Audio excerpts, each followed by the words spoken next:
Level 1. The illusion of the present moment. Ever noticed how you never actually live in the now? By the time you realize a moment, it's already gone. It's like trying to hold onto a bubble the moment you see it. It pops. The present we experience is just our brain's interpretation of the past. Our brains process visual, auditory, and sensory data with delays roughly 80 milliseconds behind real time. To compensate, the brain smooths over the lag, creating the illusion of a present moment.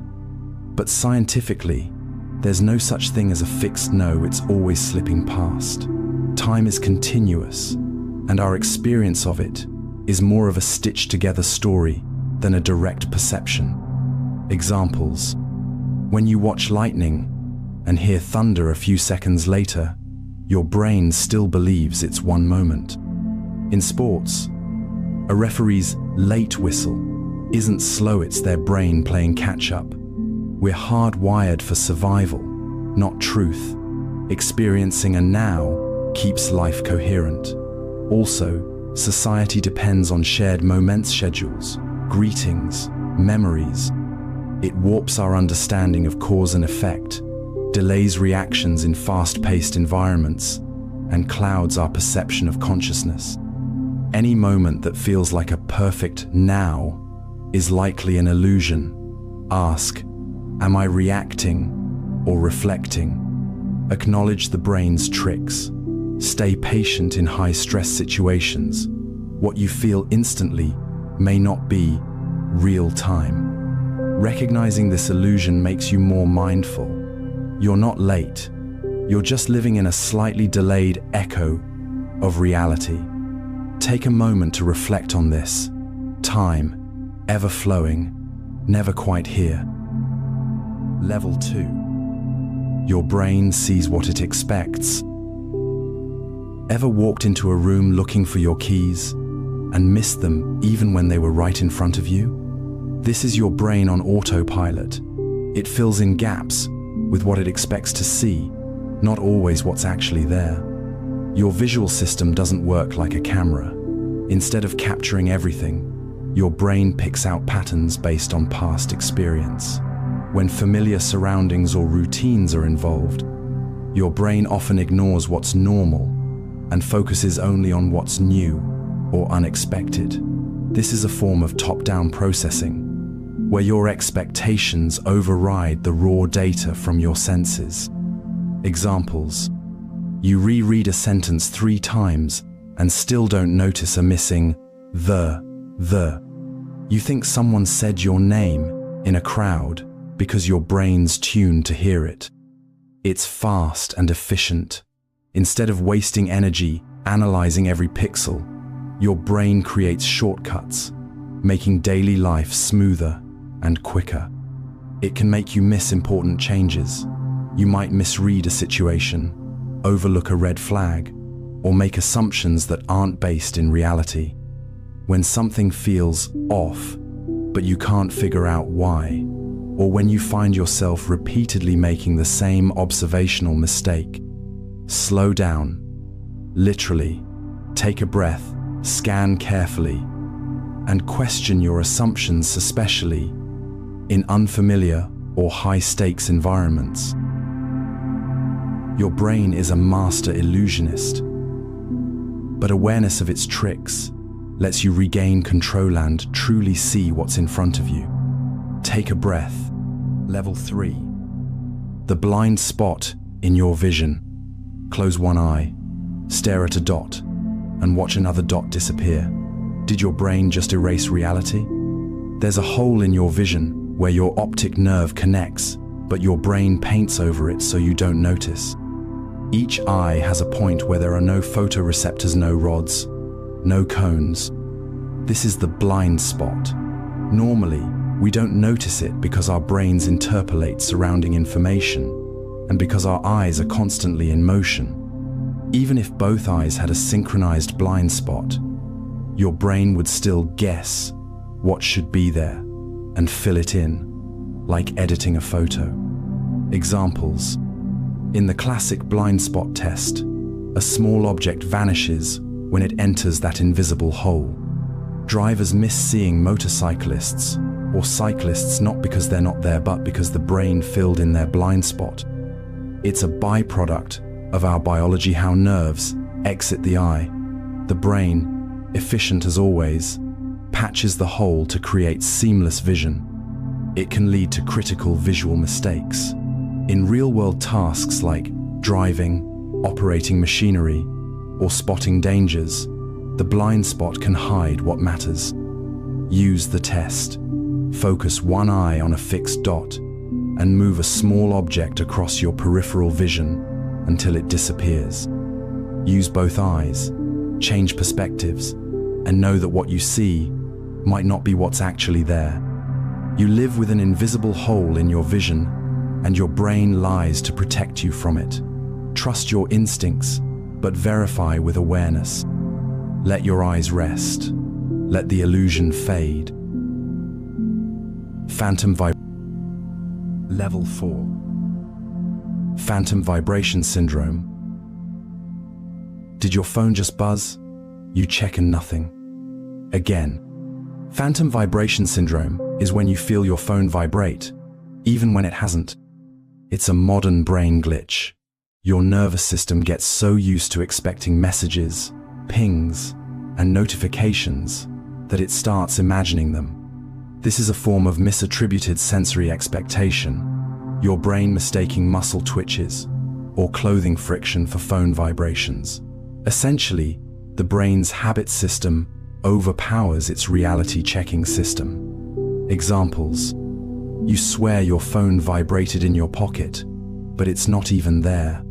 You hear your ringtone in white noise, or while the phone is on silent. Hyperconnectivity, emotional attachment to messages, and the reward loop of social feedback. Your brain craves the dopamine, so it starts simulating the trigger. It fuels anxiety. You become jumpy, distracted, overly responsive to false cues. It can even trigger compulsive phone checking. If you're checking your phone constantly and it's rarely actually ringing, it might be your brain trying to soothe its habit cycle. Turn off notifications for a while. Practice intentional disconnection. Let your body and brain resettle into a quieter rhythm. Sometimes silence is just silence, and it's okay. Let go of the phantom. Reclaim your stillness. Feel the quiet. Level 5. Déjà vu and false memory. You walk into a new room and feel like you've lived it before, but have you? Déjà vu is the eerie feeling that a current experience has happened before even though it hasn't. It's a short circuit in your brain's memory system. Instead of filing a new experience under now, your brain mislabels it as a memory. Scientists believe it may involve the temporal lobe, or a mismatch between short-term and long-term memory circuits. Some say it's like your brain taking a mental snapshot twice.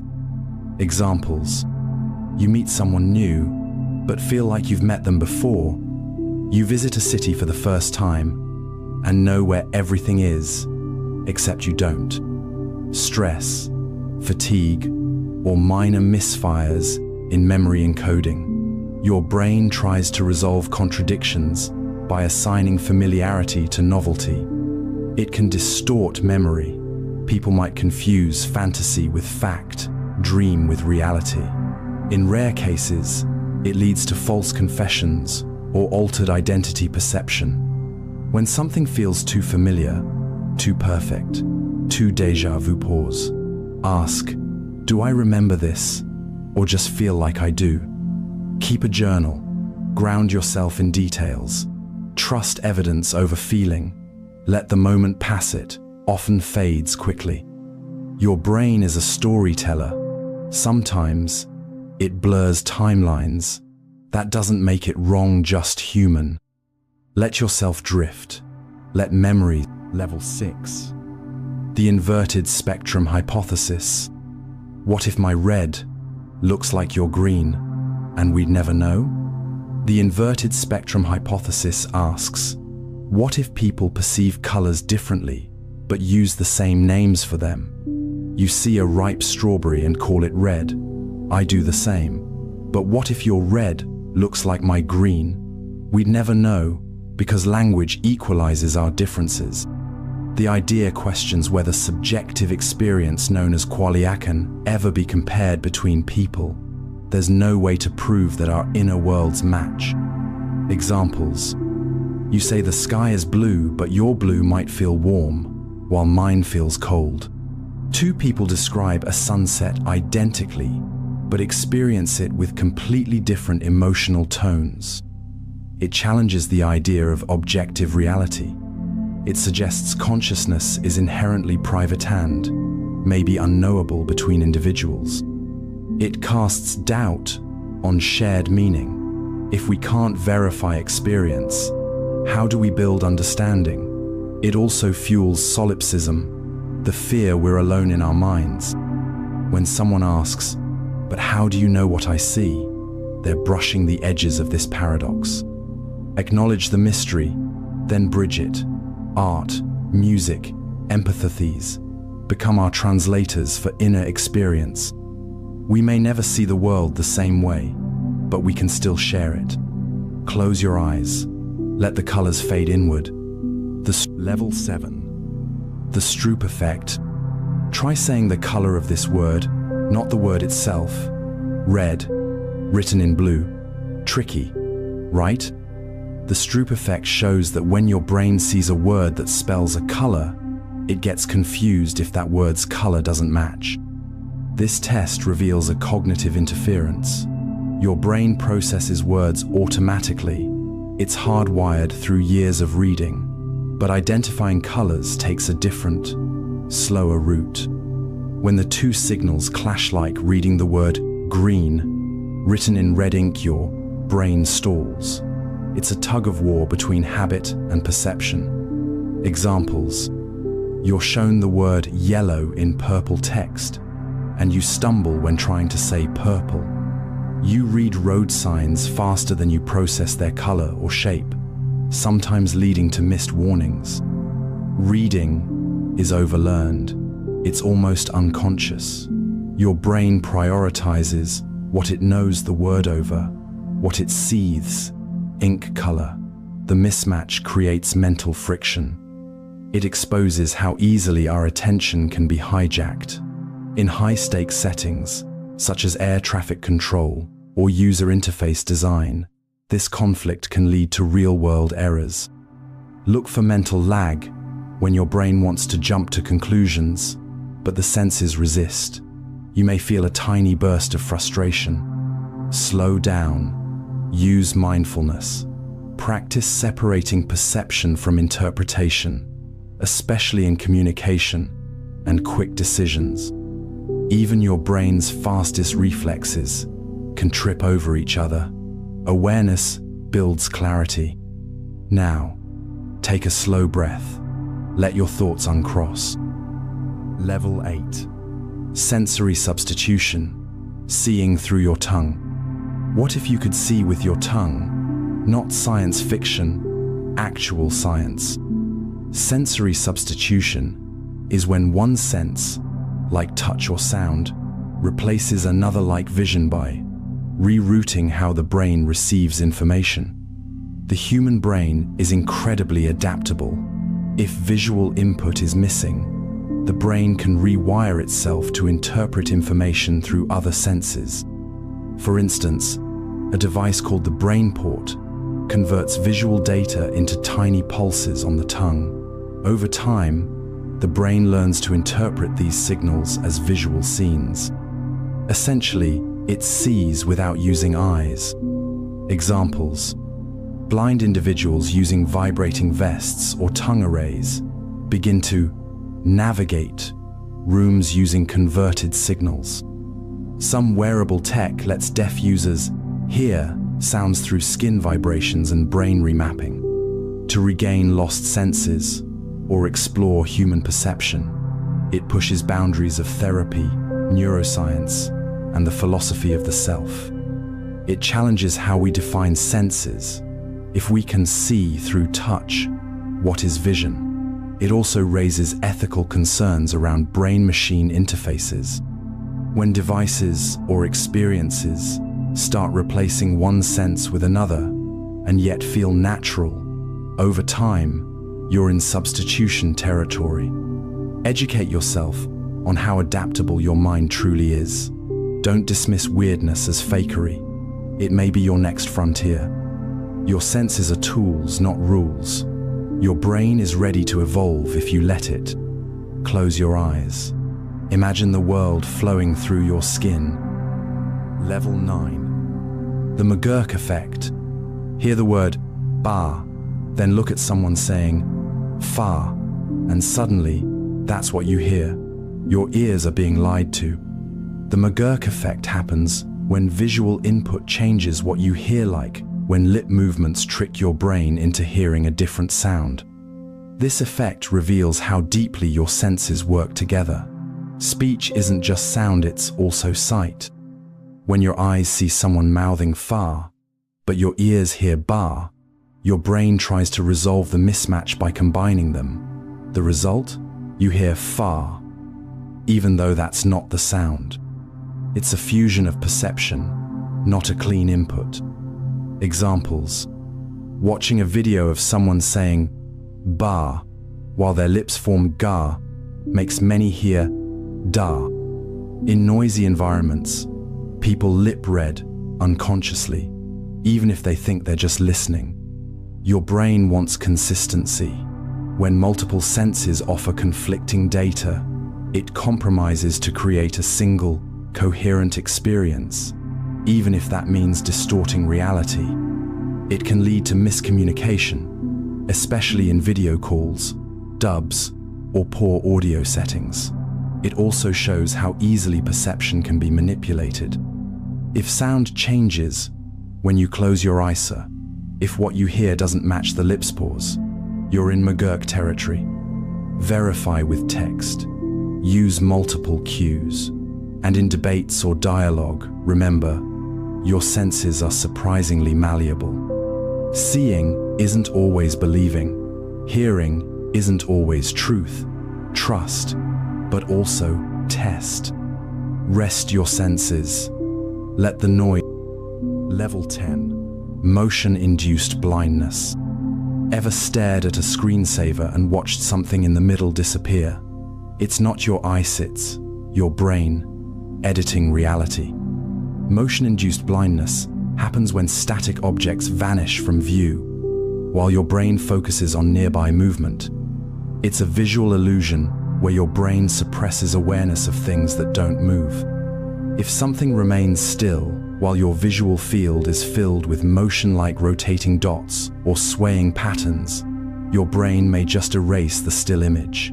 It prioritizes movement for survival and discards boring data.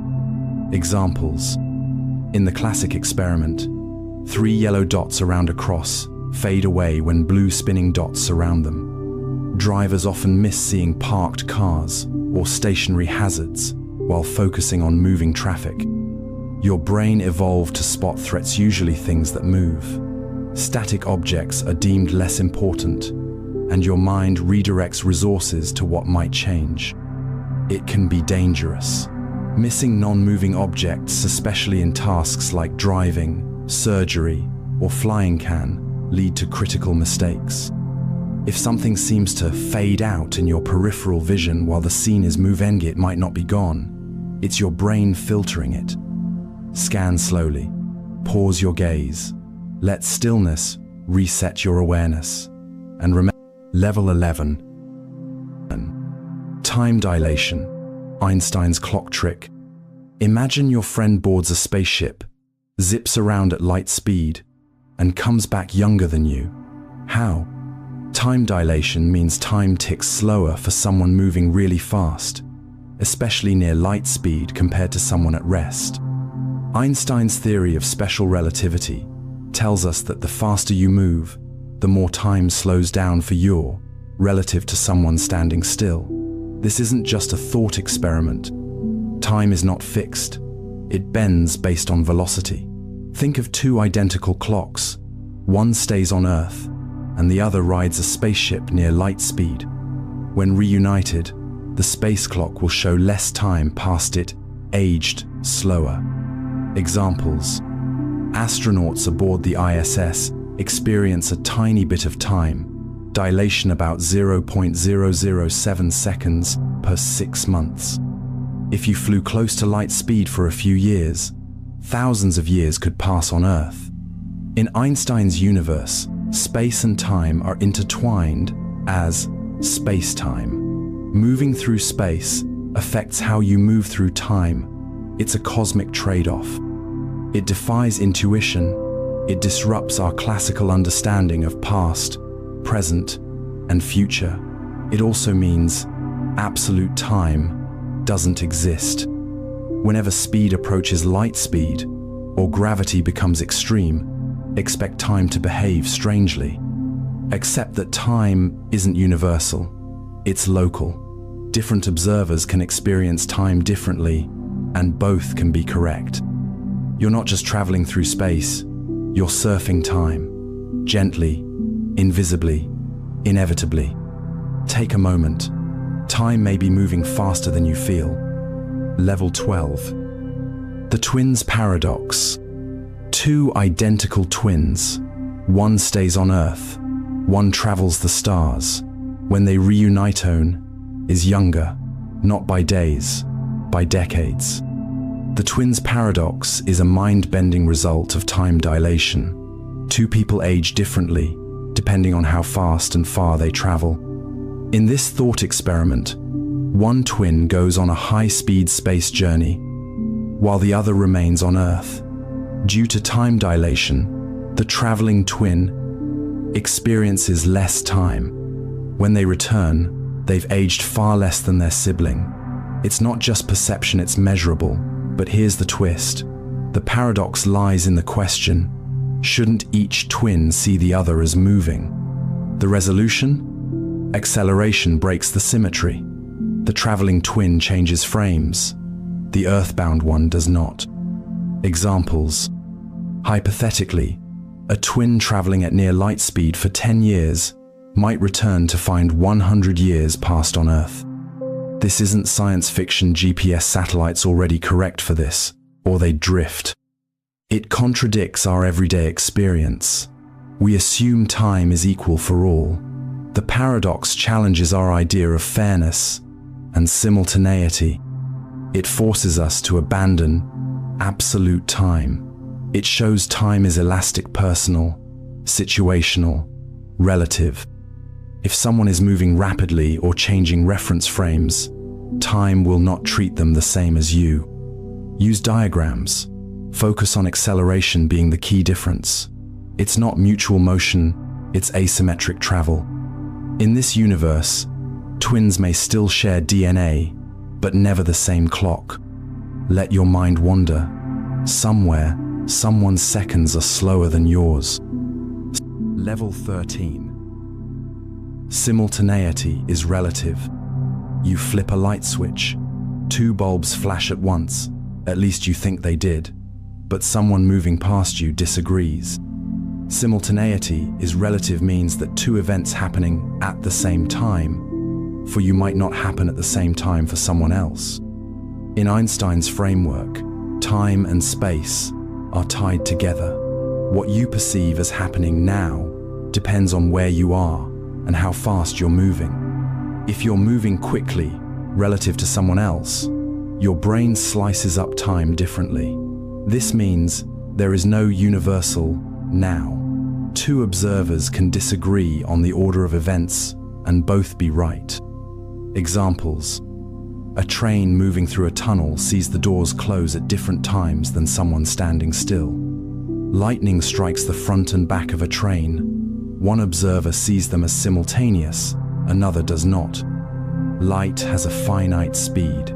Signals take time to reach observers. Movement distorts the perception of when things happen. It shatters the idea of a universal present. Now becomes local.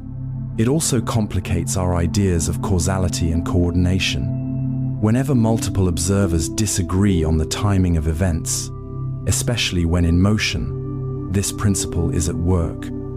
Use space-time diagrams. Clarify that simultaneity is not a fact but a perspective. Your now is not my now. In the cosmos, time keeps no single beat. Breathe slow. Let your now gently slip away. GPS, level 14. GPS works because time warps. Your phone tells you where you are by using clocks that tick differently in orbit. Time is the reason maps work. The GPS system depends on correcting for time dilation because satellites in orbit experience time differently than clocks on Earth. GPS satellites orbit Earth at high speeds and at high altitudes. Both factor speed and gravity cause their onboard clocks to tick differently than those on the ground. Special relativity slows them down because of velocity. General relativity speeds them up due to weaker gravity. Engineers must account for both effects. Otherwise, GPS would drift by kilometers every day. Examples. Without relativistic correction, your phone's location would be off by 10 kilometers after just one day.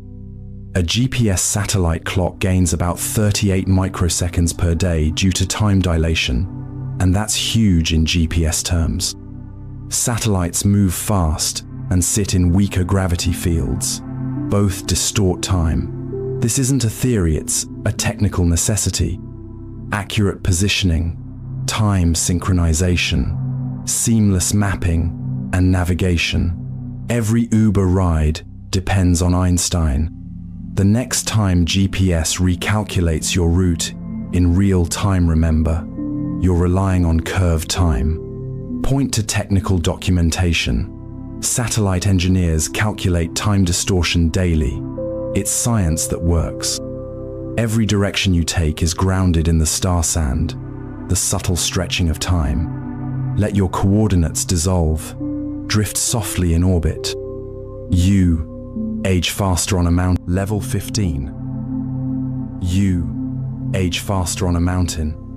Move to the mountains, and you'll live longer, not just spiritually, but literally.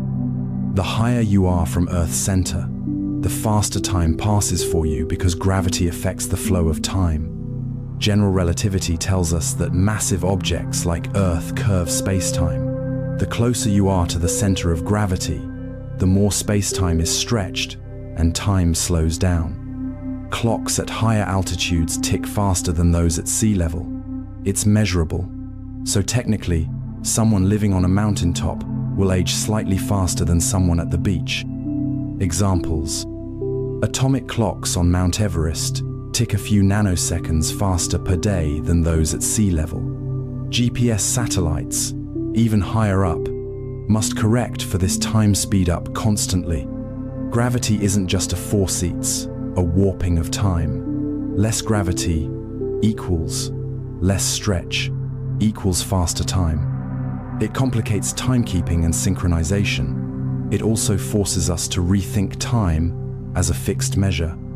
Whenever altitude changes, even subtly, time changes too. Your rooftop garden ages faster than your basement.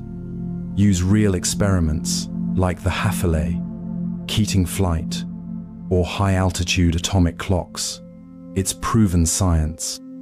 You're aging differently than others just by standing taller. Feel the earth below. Let its pull slow your seconds. The arrow. Level 16. The arrow of time. Drop a glass, and it shatters. But have you ever seen the shards leap back into a perfect cup? The arrow of time is the idea that time only flows in one direction forward, even though physics doesn't demand it. Most of the laws of physics are time symmetric. They don't care if time runs forward or backward. But in our lived experience, we only see one direction. Entropy increases, things break down, memories form in one way. This is time's arrow, defined not by physics alone, but by the universe's gradual slide into disorder. Examples. Ice melts into water, but doesn't spontaneously reform. You can remember the past, but not the future even, though the equations work both ways. It matches our daily experience. Aging, decay, and cause and effect all move forward. But this could be a limitation of perception, not reality. It suggests we don't fully understand time. If physical laws are reversible, why does time feel irreversible? When you see something decay, unfold, or become more chaotic, that's entropy pulling the arrow forward. Entropy isn't chaos, it's statistical. The arrow points forward not because it must, but because it's the most likely direction. The universe flows forward because forward is the path of least resistance. Let time stretch. Let the arrow fly. Level 17. Why we can't remember the future. You remember yesterday, but tomorrow is a mystery. But why is that? We can't remember the future because our brains are built to process causality in one direction, aligned with entropy's flow. In theory, physics doesn't forbid future memory, yet our brains are prediction machines that learn from the past, not the future. Some researchers believe memory isn't a reflection of time, but of entropy. We remember low entropy states transitioning into higher ones.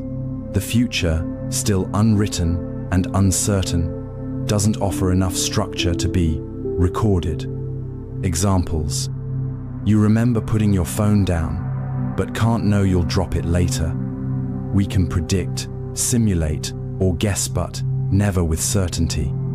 Memory is a physical, biological process shaped by energy flow. It encodes what happened, not what might happen. This fuels existential dread. We chase control of the future but remain rooted in the past, constantly guessing what comes next. When you try to visualize the future and only get fuzzy feelings or probabilistic outcomes, you're sensing the limits of entropy. The future can be modeled, but not remembered. Prediction is not memory, it's educated hope. We are creatures of memory, but we move forward through imagination. Close your eyes. Let tomorrow remain soft and Level 18. The block universe theory. What if past, present, and future all exist right now, and time is just a way to read the universe? The block universe theory says time doesn't flow.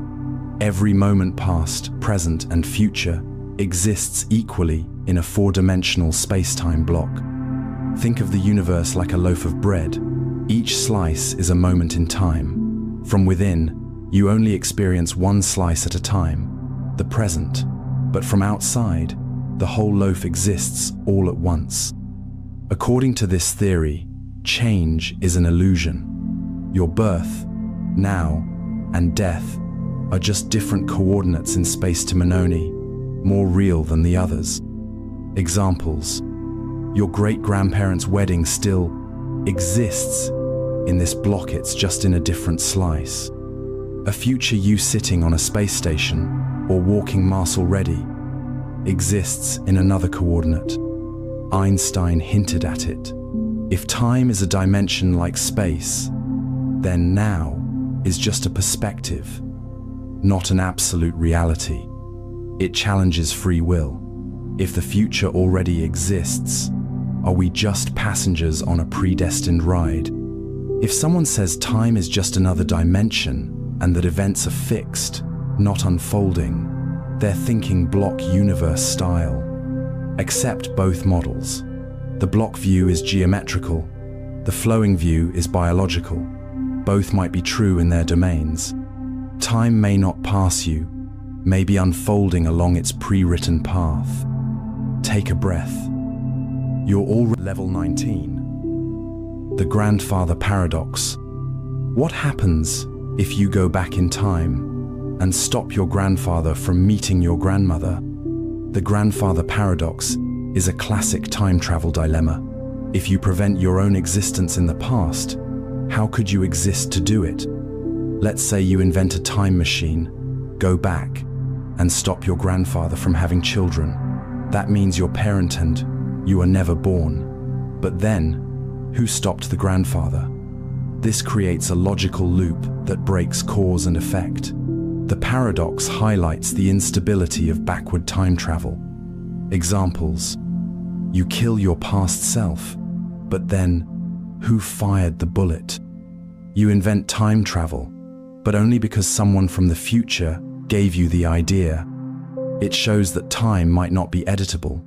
If timelines can be changed, we risk unraveling the logic that holds cause and effect together. It suggests either time travel is impossible, or parallel timelines exist, or the universe self-corrects. When someone imagines going back in time to change a major event and questions whether they'd vanish, they're facing this paradox. Embrace multiverse interpretations, or closed causal loops, where actions in the past were always part of your timeline. Time doesn't like to be twisted. It might twist you right back. Let time remain whole. Don't look over your shoulder too long. Level 20. Temporal illusions in the brain. Sometimes, a moment stretches forever. Other times, hours vanish in a blink. What's going on? Temporal illusions are tricks your brain plays that make time feel like it's speeding up, slowing down, or even stopping. Time isn't just out there, it's constructed in your brain. Your perception of time depends on attention, emotion, novelty, and memory. When scared, time feels slow. When relaxed or distracted, it vanishes. Your brain doesn't measure time. Like a stopwatch, it builds it, second by second. Examples: during a car crash, time seems to move in slow motion. On vacation, days feel long, but looking back, the trip felt short. The brain encodes more details when you're alert or anxious, creating the illusion that more time passed. When relaxed, fewer memories are made, so time compresses in hindsight. It distorts planning, emotional regulation, and even trauma response. You may misjudge danger, overlook how time was spent. If time feels strange, dragging, or racing, ask, what am I focused on? What emotions are coloring this moment? Practice mindfulness. Anchor yourself in the now. Use external clocks, routines, and intentional awareness to reset. Time is elastic inside your head. You shape it more than it shapes you. Let your breath guide your clock. Level 21. Color doesn't exist outside your brain. That vibrant red apple you're holding, it's not actually at least, not outside your head. Color isn't something objects have. It's something your brain creates based on how your eyes interpret light. Objects reflect different wavelengths of light. Your eyes detect those wavelengths, and your brain assigns them colors. But outside of perception, there's no red or blue, just electromagnetic waves. If your brain were wired differently, or your culture used different labels, the world would look entirely different. Examples: bees see ultraviolet, a color we can't imagine. Colorblind people experience different versions of reality. Some can't distinguish green from red at all. Color is a survival feature.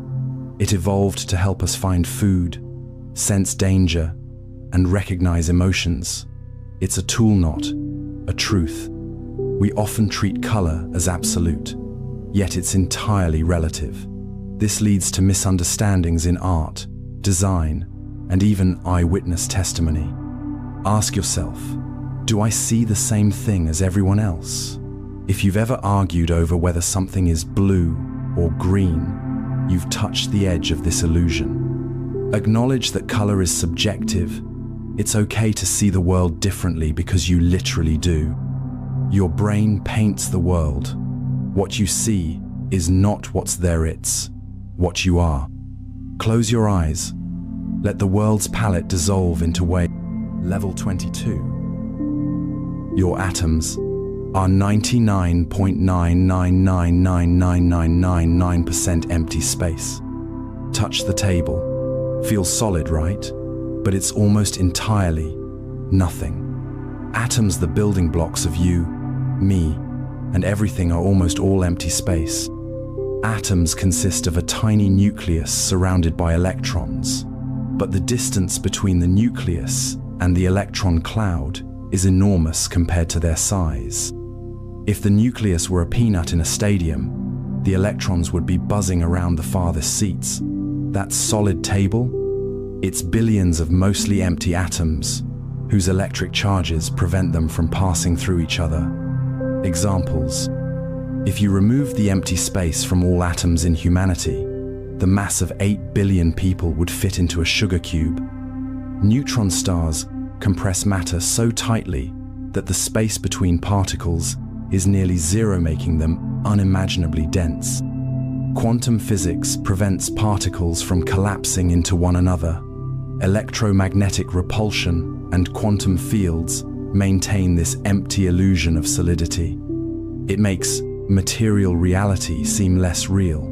What we experience as touch, pressure, and mass is mostly force fields and illusions of closeness. Anytime you feel solidity, know it's not stuff you're touching, but the resistance of fields. Understand that matter is a relationship, not a thing. What matters is the interaction, not the space. You are mostly nothing, but you are structured, nothing, beautifully arranged energy in a vast cosmic dance. Let go of solidity. Feel the space within you. Object permanence is a mental construct. Level 23. Object permanence is a mental construct. When you hide a toy behind a curtain, a baby thinks it vanished.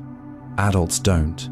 But what if we're both wrong? Object permanence is the belief that things continue to exist even when we can't see them. But this is a learned assumption, not a truth. As infants, we don't understand that objects still exist when hidden. This understanding is developed through experience, but at a deeper level, physics challenges even this. At quantum scales, particles don't exist in a definite place until observed. Reality might not continue behind the curtain. It might reappear when we look again. Examples. Peekaboo works because babies truly think you vanish. In quantum mechanics, particles may exist in probability clouds until measured. It helps us predict the world, navigate space, form memories, and build expectations. It's vital for mental coherence. We confuse psychological stability with physical certainty. What we call reality may just be an uninterrupted guess. When something's out of sight, do you still imagine it? That's your brain filling the gap, not evidence of existence. Accept uncertainty. Just because something should be there doesn't mean it is. The world beyond your eyes is a story your brain tells, and sometimes stories are rewritten. Let your mind ungrasp. Level 24. There is no up in the universe. You look up at the stars, but what is up when you're spinning on a space rock in endless space? Up and down don't exist. Universally, they're local concepts based on gravity and orientation. In space, they lose all meaning. On Earth, gravity defines down. Your sense of balance, building design, even language depend on that invisible pull. But in space or on other planets, what counts as up changes. Astronauts float not because gravity disappears, but because they're in free fall. There's no cosmic compass, no absolute up, just coordinates relative to motion and mass. Examples. On the moon, down is toward the lunar surface. In the International Space Station, astronauts can walk On any surface, they redefine orientation based on need. We evolved in one gravity well. Our brains tie space to direction. But once we leave Earth, our compass breaks. It complicates space travel, communication, and even virtual environments. Designs must consider reorientation constantly. If up changes based on where you're standing or floating, you've left Earth's frame. How to defend against confusion? Think in vectors, not directions. Gravity isn't down, it's inward. Perspective isn't just mental, it's physical. The universe has no ceiling, no floor, only motion, only relation. Let go of your axis. Level 25. Planck length, the smallest possible size. Zoom in, smaller, smaller still, until you reach a wall where space itself seems to vanish. The Planck length is the smallest possible unit of space, so small that trying to go smaller breaks the laws of physics. Named after Max Planck, this is the scale at which space and time lose meaning, as we know them around 1.6 Cheng 2, 10 menos per 6 meters, smaller than atoms, protons, or quarks. At this level, quantum gravity effects dominate, and our classical understanding of space breaks down. It's the pixel size of the universe, the resolution limit of space-time. Examples: if the universe were a screen, the Planck length would be its smallest pixel. Nothing below it can be seen or defined. Trying to measure beyond it injects so much energy that you'd create a black hole instead. It tells us reality may be quantized. Space isn't smooth, but chunky, like Lego bricks. Below a certain point, there is no more space. We can't currently observe it, yet it shapes our theories of quantum gravity, black holes, and string theory. It's a mystery we can only hint at. If someone says, "That's the smallest anything can be," they're talking Planck. Use metaphors. Think of reality as digital, not analog. It helps explain the boundaries. Even space has a bottom, and beneath it, we may never know. Let your thoughts shrink to silence. Let the fabric of level 26. Time might be quantized. What if time doesn't flow like a river, but ticks like a cosmic clock, one tiny click at a time? Quantized time is the idea that time might not be continuous. It may come in tiny, indivisible units, like frames in a film reel. In classical physics, time flows smoothly, infinitely divisible. But some quantum gravity theories propose that time, like energy or space, is quantized. The smallest meaningful unit would be the Planck time, about 10 menos per 0.0 seconds. Below this, time may not make sense. If true, this would mean everything you experience is happening frame by frame, like a stop-motion animation so fast you can't detect the gaps. Examples: in digital audio, sound seems continuous, but it's really samples taken thousands of times per second. Similarly, your experience of now might just be the latest time, sample your brain stitched together. It helps unify quantum mechanics and relativity. It also prevents infinite values from emerging in equations involving black holes and the early universe. It challenges our sense of continuity. What seems smooth may actually be granular meaning. Cause and effect could be pixelated. This isn't felt directly, but theories like loop quantum gravity rely on it to explain the universe's smallest scale. Frame it like film. Each moment is a frame. What you feel as flow might just be fast sequencing. If time ticks beneath your awareness, what does that make memory?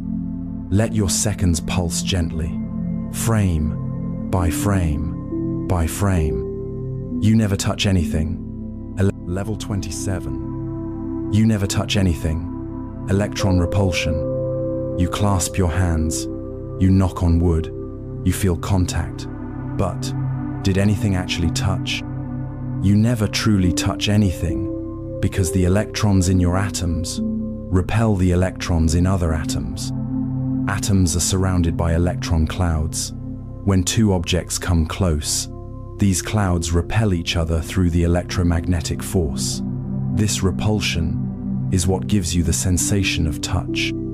But no particle ever truly collides. The hardness you feel, it's not from contact, it's from invisible forces pushing back. Examples: when you sit in a chair, you're technically hovering on an atomic cushion of repulsion. A trampoline resists your fall, but you never actually sink into its atoms. Nature's laws prevent particles from occupying the same space. Electrons carry negative charge, and like charges repel. This creates a buffer zone. It turns solidness into an illusion. Your body, your world, none of it is in direct physical contact. Ever. Touch anything. That resistance? That's not a surface. It's a force field between particles. Replace touch with feel the resistance. Your nerves aren't reading contact, they're reading distance. Your world is made of space and pushback. Stillness is just balance between invisible hands. Let your fingertips hover. Level 28. Reality may be a hologram. What if everything you see, feel, and are is just a projection, a 3D image with no true depth? The holographic principle suggests that our entire 3D universe might be a projection of 2D information encoded on a cosmic boundary. It started with black holes. When something falls in, its information is stored not inside, but on the surface. This led to a deeper insight. Maybe all of reality works this way. What we think of as volume, space, and depth might be encoded on a faraway surface, like a hologram. We live in the illusion of depth, created by math, energy, and information. Examples: holograms on credit cards look 3D, but they're flat. Your world could be the same, just far more complex. Some black hole physics calculations only work if we assume reality has fewer dimensions than it appears. It resolves contradictions in quantum physics and gravity. The math fits, and it may explain how information escapes from black holes. It implies we're not living inside a universe, but experiencing a surface simulation. Depth itself might be fake. This is theory-level weird. You won't feel it. But if physicists mention holography or adds CFT, duality, this is what they mean. Focus on the metaphor. 3D reality may just be the experience layer of deeper rules written elsewhere. What's real may not be inside you, but wrapped around you. Let your depth dissolve. Let the world flatten and shimmer. Level 29. There might be more than 3 spatial dimensions. You live in a world of height, width, and depth. But what if there's more curled up, hidden, just out of reach? Modern physics suggests the universe may have more than 3 spatial dimension zones we can't see, but still influence everything. String theory requires 10 or 11 dimensions for its equations to work. These extra dimensions aren't vast cosmic stretches. They're compactified, curled up so tightly that we don't notice them. Think of a garden hose from far away. It looks like a line. Get closer, and you see it's a cylinder. Space may work the same way. Examples: gravity's relative weakness compared to other forces might be because it leaks into higher dimensions. The Large Hadron Collider searches for particles that hint at extra dimensions like gravity's hidden cousins. More dimensions allow forces and particles to harmonize in ways we can't achieve with just 3. Mathematically, it cleans up many theoretical messes. These dimensions are unproven, They may be forever beyond direct observation, and yet they may shape everything. If a theory needs more than 3 dimensions, especially string theory or brain theory, it's operating on this level. Just because you can't see something doesn't mean it's not real. Dimensions may be compact, not missing. The world may be bigger, not wider, but deeper than depth itself. Feel beyond the room. Let space fold quietly around you. Everything, level 30. Everything is moving relative to something else. You're sitting still right now, or are you? There's no such thing as absolute stillness. Everything is in motion depending on your frame of reference. You might feel stationary, but the Earth is spinning, orbiting the Sun, which orbits the galaxy, which drifts through space, and even within atoms, particles vibrate with relentless energy. Motion is always relative. You're only still compared to nearby objects, not the universe. Examples: you throw a ball on a moving train, and it behaves normally because you and the train share motion. A person floating in space might say they're motionless, but only from their own perspective. This concept underpins all of relativity. It means there's no universal speed or cosmic reference point, only relationships between observers. It can twist your sense of direction, time, and inertia. Even facts like speed and acceleration depend on context. When someone says, "That's going 100 miles per hour," ask, relative to what? Use analogies. Trains, boats, or elevators all help clarify that motion is shared, not standalone. Stillness is an illusion. You are part of a ballet too vast to see. Let yourself drift. Let the cosmos carry you gently onward. Level 31. The double slit experiment. Imagine tossing marbles at 2 open door sand. Instead of going through one or the other, they start interfering like ripples on a pond. The double slit experiment reveals that particles like electrons behave like waves when unobserved, but act like particles when you look at them. In this experiment, particles are fired one at a time at a barrier with 2 slits. When no one observes the slits, the particles form an interference pattern as if they went through both slits at once, like waves. But when the slits are observed, the particles behave normally, choosing one slit and forming 2 bands. Observation changes reality. Examples: fire electrons one by one, and they interfere with themselves, like they exist in multiple paths. Turn on a detector to watch which slit they go through, and the wave pattern vanishes. It's still debated. Some theories say observation collapses the wave function. Others suggest reality is fundamentally probabilistic until measured. It implies that consciousness or measurement might influence the physical world. It blurs the line between mind and matter. If particles behave differently when watched, you're witnessing quantum uncertainty at play. You don't need a human watching. Any interaction that measures the system counts as observation. Reality may not be decided until it's seen. Let the wave wash through you, collapse into stillness. Quantum superposition. Level 32. Quantum superposition. What if you could be in 2 places at once until someone checked? Quantum superposition means a particle can exist in multiple states, like being here and there, until it's measured. In classical physics, things have definite states. In quantum mechanics, particles exist as probability clouds, multiple outcomes coexisting. It's only when we observe that the wave function collapses into a single state. Before that, the particle isn't in one place, it's in all possible places, weighted by likelihood.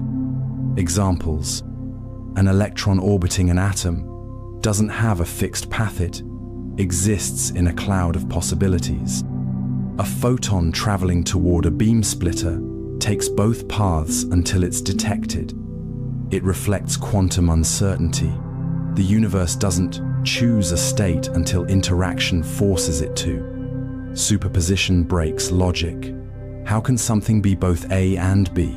And yet, it's confirmed by countless experiments.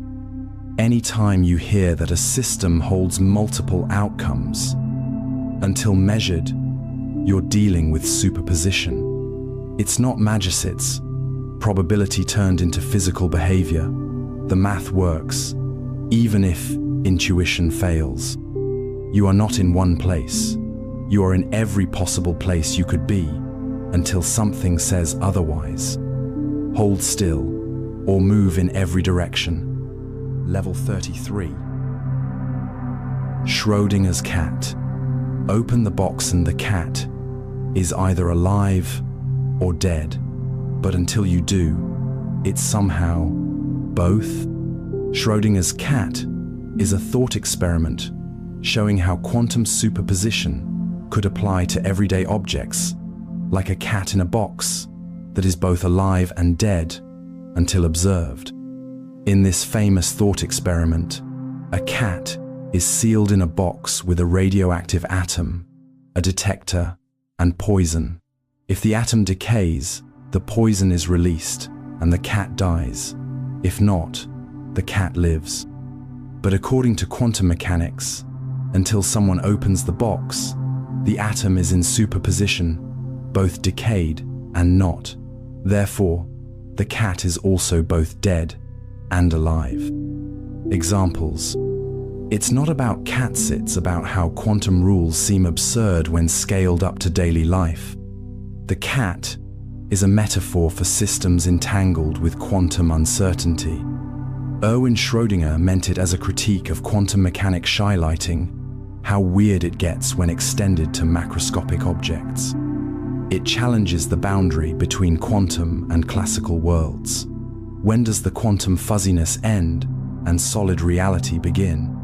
Anytime you hear both and neither until observed, it's a Schrödinger-like paradox. It's not about cats or consciousness, it's about measurement and how quantum probabilities resolve into outcomes. Until you look, the world might be in all its forms. Don't fear the box, just level 34. Quantum entanglement, spooky action. Tug one particle here and the other reacts instantly, even on the other side of the universe. Quantum entanglement is when two particles become linked, so that the state of one instantly determines the state of the other, no matter how far apart they are. When two particles interact, they can become entangled, forming a single quantum system. Measure one, and you immediately know the other's state. This happens faster than the speed of light. Einstein called it spooky action at a distance because it seemed to violate causality, but experiments have repeatedly confirmed it's real, though not fully understood. Examples. Entangled photons. Measure the polarization of one, and the other aligns instantly. Quantum encryption uses entanglement to detect eavesdropping. Tampering breaks the link. It's not about particles talking. They're part of a shared quantum state. Once entangled, they act as a single system, no matter the space between them. It defies classical ideas of locality and speed limits. It suggests information might be more fundamental than space. If two things act instantly and identically across distance, it's entanglement. It doesn't allow faster than light communication. It's about correlations, not messages. Distance doesn't break connection. In the quantum world, separation is an illusion. Feel the unseen thread between everything, across all space. Observer effect, level 35. Observer effect. Just looking at something might change it. What does that say about what's real? The observer effect is the idea that the act of observing a quantum system changes its behavior. In quantum mechanics, particles exist in probabilistic states. To measure a particle, say, its position or speed, you must interact with it. But this interaction disturbs the system. So, the very act of observation changes the outcome. Observation collapses the wave function, forcing a choice. Examples: trying to measure a photon's path causes interference patterns to disappear. Even indirect observation, like bouncing another particle off it, affects the state. Measurement isn't passive. It involves energy, interaction, and change. In the quantum world, nothing is truly detached. It challenges objectivity. It suggests there's no neutral reality, just entangled experience. If a result changes when watched or measured, you're seeing the observer effect. It's not about consciousness or willpower, it's about interaction. Measurement disturbs systems, no matter who's watching. We can't look without touching. Even attention changes the world. Close your eyes gently. The universe continues to unfold in silence. Level 36. Quantum tunneling. Imagine running full speed at a wall and suddenly appearing on the other side, not by smashing through, but by phasing through. Quantum tunneling is the phenomenon where a particle passes through a barrier it seemingly doesn't have enough energy to cross. In classical physics, if a ball doesn't have enough energy to climb a hill, it rolls back down. But in quantum mechanics, particles behave as probability waves. Even if a barrier is too tall, there's a non-zero probability that the particle will appear on the other side. It doesn't go over the hill, it simply shows up past it, like magic that follows math. Examples: quantum tunneling enables nuclear fusion in the sun. Particles tunnel through barriers too high to leap over. Flash memory in electronics works using controlled tunneling in semiconductors. It reflects the strange nature of the quantum world, where particles aren't confined to single locations, but exist as spread out waves. It defies deterministic thinking. A barrier isn't always a barrier. Probabilities blur boundaries. If something appears where it shouldn't be, quantum rules may apply. This doesn't allow teleportation or superpowers. It's statistical, not mystical. Barriers are suggestions in the quantum world. Possibility always finds a crack. Let yourself drift, as if walls were made of air. Wave-particle duality, level 37. Wave-particle duality. Is light a particle or a wave? The answer: yes. Wave-particle duality means that quantum objects like photons or electron scan behave like both waves and particles, depending on how you observe them. Light was once thought to be a wave. Then, experiments like the photoelectric effect showed it behaves like discrete particles, photons. Yet, those same photons create interference patterns. Wave behavior in the double-slit experiment. Electrons do it too. Quantum objects aren't either wave or particle, they are both, until we force them to be one. Examples: shine light on metal and it knocks off electrons, particle behavior. Fire electrons through a slit and they create interference, wave behavior. Quantum objects are described by wave functions. When unmeasured, they evolve as waves. When measured, they act as particles. It breaks binary thinking. Things can be two seemingly opposite states at once. If the question is it A or B? Quantum says yes. It's not shape-shifting, it's contextual. The nature of what you ask determines the answer. Reality may not pick a form, it may carry all forms until you look. Let the wave wash in. Level 38. Bell's theorem. What if particles have no secret plan? What if the universe is genuinely random? Bell's theorem proves that no hidden variables can explain quantum entanglement. The universe is either non-local or fundamentally unpredictable.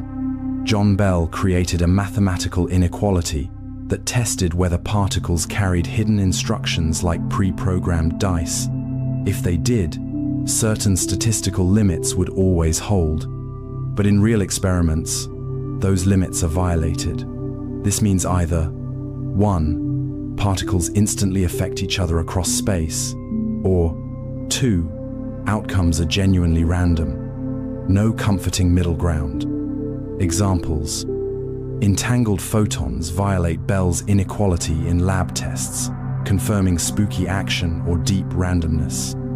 There's no hidden script inside particles. Their behavior isn't pre-written.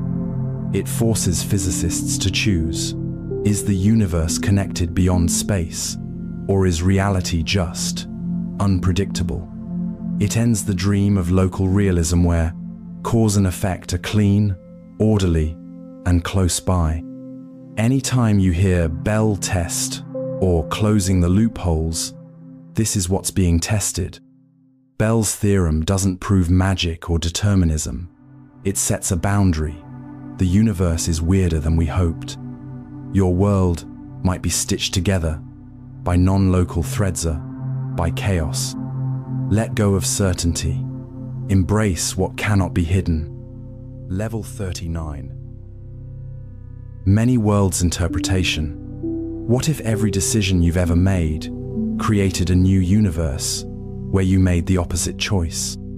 The many worlds interpretation says that every quantum event splits reality into all possible outcomes, creating countless parallel universes. Rather than a wave function collapsing into one outcome, many worlds proposes that all outcomes happen. Each possible result branches into a new universe. Flip a quantum coin and both heads and tails exist in separate realities. You never notice the split because you can only follow one branch. Examples: measure a particle's spin-its up here, but down in another universe. In one world, you read this sentence. In another, you stopped 2 words ago. It removes the weirdness of observation. No wave collapse, no spooky action, just endless, natural branching. It implies infinite versions of you, me, and every possible history. It's elegant mathematically, but hard to test. Anytime someone says there's a universe where, they're channeling many worlds. It's not science fiction. It's one of the most respected interpretations of quantum mechanics. You are one thread in a vast braid of selves. Each choice echoes in parallel infinities. Breathe in this moment. Somewhere, another, you chose something else. Level 40. Quantum eraser experiment. What if you could erase the past after it already happened? The quantum eraser shows that measuring a particle and then erasing that measurement can retroactively change its behavior. In this bizarre experiment, photons are sent through a double-slit setup. If you mark which path they took, they behave like particles. But if you erase that information after the fact, they behave like waves. Again, interference reappears. It's as if the particle decides how to behave based on future knowledge. Examples: in delayed choice versions, photons seem to change behavior depending on whether the path was recorded even after they hit the detector. Erase the which path info, and the interference returns as if the universe rewrote itself. It's not time travel, it's information. What's known or knowable affects outcome 7 retroactively. It defies common causality. It implies future choices affect past events. If changing the availability of measurement changes the outcome, you're in quantum eraser territory. This doesn't mean consciousness changes the past. It shows that in quantum systems, Information itself defines reality. The past is not fixed. It's informed by what we choose to know. Let time fold gently backward. Let what's forgotten reshape what is. Gödel's incompleteness, level 41. Gödel's incompleteness, theorems. Imagine trying to write a perfect book that explains everything only to discover you'll always need another page that can't be written. Gödel's incompleteness theorems show that any logical system complex enough to describe arithmetic will always contain true statements it cannot prove. Kurt Gödel shook mathematics in 1931. His first theorem says, in any consistent system of logic, there are true statements that cannot be proven within that system. The second theorem says, such a system can't prove its own consistency. It's like a brain trying to explain its own wiring using only itself. It's always one step behind. Examples. A mathematical statement that says, this statement cannot be proven. If it's true, it's unprovable. If it's false, it's a contradiction. Like trying to write rules for all rules, but some rules will always escape the list. It's a limit of formal logic. Systems can only see so much of themselves. You can't fully explain a language using only that language. It shattered the dream of a complete, perfect foundation for mathematics. It affects everything from computer science to philosophy. If someone claims a system can explain everything, ask, can it prove its own consistency? Be comfortable with boundaries. Truth may exist beyond proof. There are truths that live outside our reach, and that's okay. Let go of needing all the answers. Let some truths stay silent. The halting problem. Can you write a level 42. The halting problem. Can you write a program that can detect whether any other program will ever stop? Turing says, nope. The halting problem proves it's impossible to create a program that can always predict if any other program will finish running or go on forever.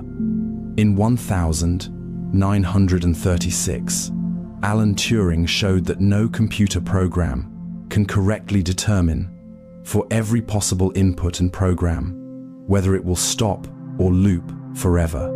Some problems are fundamentally undecidable. You can't generalize a solution because trying to write a halting decider leads to contradictions, programs that crash, lie, or refer to themselves. Examples. A program that checks if another program halts, but what if it's given a copy of itself to analyze? Software that hangs unpredictably because its behavior depends on inputs no one can pre-calculate. Because systems that are powerful enough to do general computation are also powerful enough to create paradoxes like self-reference and infinite loops. It sets hard boundaries on artificial intelligence, automation, and software testing. Some problems will always be unsolvable. Anytime you try to know in advance how all programs behave, you've hit the halting wall. Not all problems have solutions. Some questions just don't yield to analysis. Not every process can be predicted. Not every loop ends. And that's part of the beauty. Let the loop run. Let uncertainty hum in the background. Turing's level 43. Turing's oracle machines. What if there were a machine so powerful it could solve the unsolvable, even predict the unpredictable? Turing's oracle machine is a hypothetical computer that could instantly solve problems regular computers never could, like the halting problem. An oracle machine is like a normal Turing machine, but with a magic oracle, a black box that answers questions no algorithm can solve. Turing invented this idea to explore what happens when you go beyond computation. An oracle might tell you whether a given program halts or whether a mathematical statement is provable. It's not real, it's a thought experiment to explore the limits of machines and minds. Examples. Imagine asking a calculator, "Will this simulation ever finish?" and getting an instant yes or no. Oracle machines could solve problems like deciding truth in Gödel's undecidable statements. To understand computation's limits, if we imagine machines beyond current ones, we understand how current ones fall short. It blurs the line between solvable and unsolvable. It tempts us with theoretical power we may never reach. When someone talks about hypercomputation or theoretical physics computers, they're invoking oracles. It's a tool to stretch thought, not a blueprint for reality. No oracle exists. Yet, sometimes, to see what can't be done, you imagine the thing that could do it. Let your mind touch the impossible, then let go. The map, level 44. The map is not the territory. You wouldn't mistake a subway map for the actual subway, right? Then why do we mistake models for reality? The map is not the territory reminds us that our models, theories, and perceptions are representations, not reality itself. This idea, popularized by Alfred Korzybski, explains that any description language, theory, graphis, a symbol, not the thing itself. A map simplifies a landscape, a model simplifies a system. But over time, we confuse the symbols for truth. We forget the gaps, the distortions, the assumptions, and we start living in maps. Examples. A scientific theory explains gravity, but it isn't gravity. A selfie is not Ute, it's pixels interpreting light reflecting off your face. We build our understanding from simplifications, but models break when pushed too far. Recognizing that helps us stay flexible, humble, and curious. We mistake simulations for truth. We trust numbers more than experience. We forget reality is messier than our charts. When someone says, "The data says," or "The theory proves," ask, what does it leave out? Always question the assumptions in your map. What does it ignore? Who made it? What terrain was left uncharted? The map helps you navigate, but it is not the world. Fold the paper map. Step into the real forest. Level 45. An Innovat problem. What if everything you see, hear, and feel is just signals fed into a brain floating in a jar? The brain in a vat is a thought experiment that asks, if a brain were fed perfect simulations, how would it know what's real? This modern twist on Descartes' evil demon, or the Matrix, posits a disembodied brain wired to a supercomputer. If the signals were perfect simulated touch, sound, color, the brain would believe it's living a normal life. But it's not. It's trapped in fiction. The question is not whether this is likely, but whether it's provable. Could you, right now, tell the difference? Examples. Movies like The Matrix, Inception, and E-Existence Z all echo this concept. Advanced VR could one day simulate reality so well that experience becomes indistinguishable from fabrication. To test the limits of epistemology, how we know what we know, if all perception can be faked, can anything be known? It challenges the foundation of trust in experience, and it loops into solipsism, I think. Therefore, only I may exist. If reality feels unquestioned, ask, what would I need to know this isn't a simulation? You can't disprove it, but you can choose to live as if the world is real and meaningful. Even if the jar exists, your choices still ripple, and your story still matters. Wake inside the dream. You are here, wherever here may be. Level 46. Simulation hypothesis. What if everything, your life, your memories, your universe, is running on someone else's computer? The simulation hypothesis. proposes that advanced civilizations could simulate entire realities, and we might be living inside one. Popularized by philosopher Nick Bostrom, the argument goes like this: if it's possible to simulate consciousness and civilizations eventually reach that power, they'd likely run many simulations. Statistically, there would be more simulated beings than real ones. If so, it's more probable that you are one of the simulated ones. Everything stars, memories, emotions might be high-fidelity code. Examples: video games simulate vast, complex worlds, already with AIs growing smarter each year. If future beings could simulate ancestors, we might be in an ancestor simulation now. It challenges our assumptions about reality, free will, and even morality. If we're in a sim, who built it, and why? It can lead to nihilism. If we're not real, do we matter? But it can also inspire awe that consciousness can emerge from simulation at all. If someone says, we might be in the Matrix, they're invoking this theory. It's unprovable for now, but it reminds us that what feels real may not be final. Simulated or not, your choices ripple through code and meaning alike. Rest gently inside your rendered sky. Let the pixels fade. Level 47. The Boltzmann brain paradox. What if you didn't evolve over billions of years, but instead just popped into existence a moment ago, fully formed, memories and all? The Boltzmann brain is a hypothetical self-aware entity that spontaneously forms out of chaos, not evolution due to random quantum fluctuations. In thermodynamics, given enough time, random particles can assemble into ordered states, however unlikely.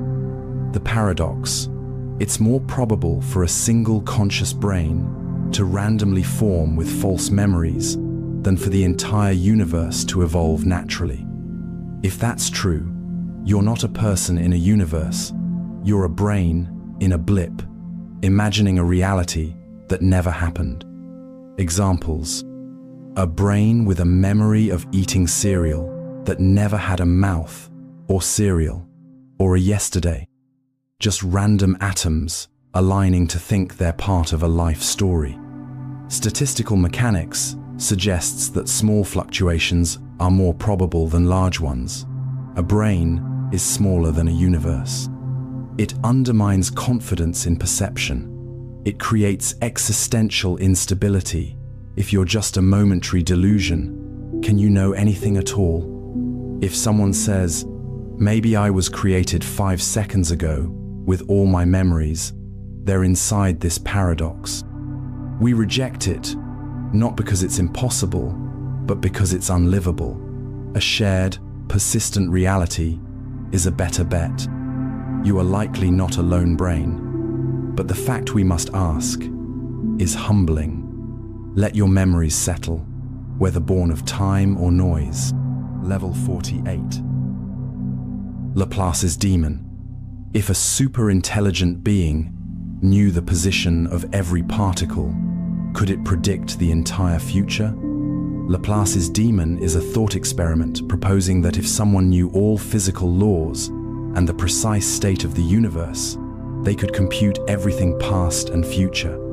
In 1814, Pierre-Simon Laplace imagined a hypothetical entity, later called a demon, with infinite intelligence and access to perfect information. For this being, nothing is uncertain.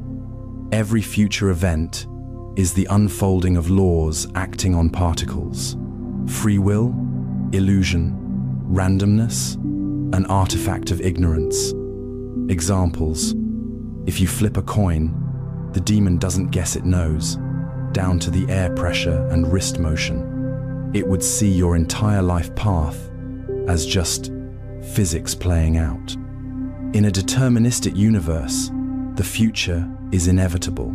Classical physics supported this view until quantum mechanics came along. It eliminates freedom, unpredictability, and wonder. It turns reality into a clock wound once, ticking perfectly. Any worldview that says everything is already determined stems from Laplace's logic. Quantum uncertainty, chaos theory, and complexity challenge this view. Not everything can be known. You are not a cog in a perfect machine. You are a ripple in a sea of probabilities. Let the demon rest. Level 49. Information limits in black holes. What happens to your information when you fall into a black hole? Does it vanish, or is it smeared across the sky?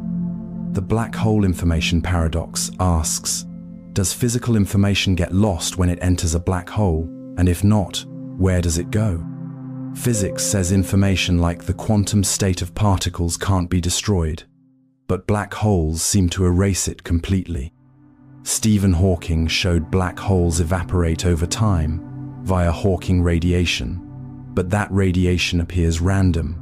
If nothing comes out, then the information is gone forever, a contradiction in quantum theory. One solution? The information is stored on the surface, the event horizon, not inside. Examples: throw a book into a black hole. What happens to the information in the ink, atoms, text? The holographic principle says it's encoded at the edge, not lost in the middle. It connects gravity, thermodynamics, and quantum mechanics, the holy trinity of physics. It reveals a glitch between theories. Either quantum mechanics or general relativity must bend, or both.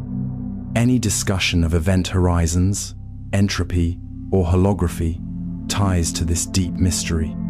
Information might not vanish, it just hides in ways we don't yet fully grasp. Even in the darkest gravity wells, knowledge may still cling to the edge. Let the light bend. Let the boundary hold the story. Level 50. The universe might be computable. What if the cosmos runs not on magic, but on code? Some scientists and philosophers believe the entire universe may be a computable system, its laws reducible to algorithmic steps. This idea suggests that reality itself behaves like a vast computation, one giant algorithm executing rules over particles and energy. In such a world, every outcome is the result of prior steps, like frames in a simulation. Physicist Stephen Wolfram and others argue that simple rules, repeated over time, can create the complexity we see in galaxies, biology, and even thought. Examples: cellular automata, like Conway's Game of Life, show how simple patterns birth complex systems. Physics equations often resemble code inputs, transformations, outputs. It bridges physics and computer science. If the universe is lawful, perhaps it's programmable.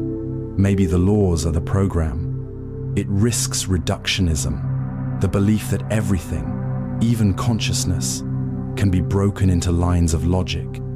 When someone says the universe is a simulation, they might mean it's computable, not fake. Remember, computability is about structure, not illusion. It doesn't mean your emotions are code, just that patterns exist beneath them. If reality runs on rules, then understanding is possible, but mystery remains. Let the machine hum quietly. You are level 51. The observable universe isn't the whole universe. Look out your window at the stars now. Imagine that what you see is just a keyhole view in an infinite mansion. The observable universe is just the part of the cosmos we can see. But beyond that, the universe may continue, perhaps forever. Light takes time to travel. So, we only see as far as light has had time to reach us. Since the Big Bang, about 13.8 billion years. But because space itself expands, the radius of the observable universe is actually around 46 billion light-years. Beyond that, we simply can't know. Space could go on infinitely, or loop around, or end abruptly. Examples. The cosmic microwave background is the farthest light we can detect a baby picture of the universe. Galaxies may exist far beyond what we'll ever be able to detect, simply too distant for their light to reach us. It humbles us. Everything we know is inside a bubble, and there may be infinitely more bubbles beyond it. It limits our knowledge. We can't test or touch what lies beyond our cosmic horizon. When cosmologists refer to the observable universe, they're not talking about everything, just our cosmic neighborhood. Recognize the difference between what we see and what exists. The sky is not a limit, it's a lens. The stars are vast, but what lies beyond them is greater still. Let your thoughts drift past the edge of light. Level 52. Cosmic inflation. What if the universe didn't begin with a slow expansion, but with a sudden, faster-than-light ballooning in a split second? Cosmic inflation is the theory that right after the Big Bang, the universe expanded incredibly fast, faster than light, before settling into the slower expansion we see today. In the first trillionth of a second, the universe didn't just grow, it inflated. This rapid expansion smoothed out space, spread quantum fluctuations, and explains why the universe looks so uniform in every direction. It didn't move things through space faster than light. Space itself expanded. Examples. Distant regions of the universe have nearly identical temperatures. Inflation explains how they were once close together before spreading out. Tiny quantum jitters got stretched into cosmic structures, the seeds of galaxies. It solves multiple cosmological puzzles: flatness, horizon, and the uniformity of the cosmic microwave background. We can't directly observe inflation. It happened too fast, too early. It's inferred from patterns, not snapshots. When someone mentions the inflationary epoch, they're referring to this violent burst of birth. Inflation isn't like blowing up a balloon in space. It's the balloon becoming space. Everything you know began as a whisper, then exploded into being. Feel the stretch of time. Let your thoughts inflate into silence. The heat death of the universe. What if the universe doesn't end with a bang? Level 53. The heat death of the universe. What if the universe doesn't end with a bang, but with a long, cold, silent fade into nothing? The heat death is the idea that the universe will eventually reach a state of maximum entropy, where no usable energy remains, and nothing meaningful can happen. As the universe expands, stars burn out, galaxies drift apart, and energy spreads thin. Eventually, everything cools. No more heat differences equals no more work, no engines, no life, no structure, just cold particles floating in silence. Not because something happened, but because nothing could happen anymore. Examples. Stars burn fuel. Once it's gone, they die. So do black holes. Eventually, the universe becomes a sea of cold photons and stable particles. Even black holes evaporate via Hawking radiation, leaving behind only empty space. Entropy always increases. This is the thermodynamic arrow of time. Eventually, order becomes disorder, and systems go dark. It's emotionally heavy. The universe doesn't end violently, it just gives up. Any scenario with maximum entropy, where all gradients disappear, that's heat death. Entropy is natural. The universe might die slowly, but it lived brilliantly. Stillness isn't failure. It's the final, perfect rest. Let the stars go out. Level 54, the Big Rip. Imagine the universe pulling itself apart so fast that atoms planets, even space itself rip into nothing. The Big Rip is a possible end-of-the-universe scenario, where dark energy becomes so strong, it tears apart everything, even the fabric of space. Dark energy is the mysterious force accelerating cosmic expansion. If it grows stronger over time, it could overcome all other forces: gravity, electromagnetism, even atomic bonds. Galaxies would drift apart, then stars, then planets, then molecules, then atoms. Eventually, space stretches faster than light, and everything rips. Examples. Right now, galaxies are drifting apart. In a rip scenario, that drift accelerates faster and faster, endlessly. Near the end, objects wouldn't need to collide. Space itself would fail between them. It depends on the nature of dark energy. If it's constant, we get heat death. If it increases, Big Rip.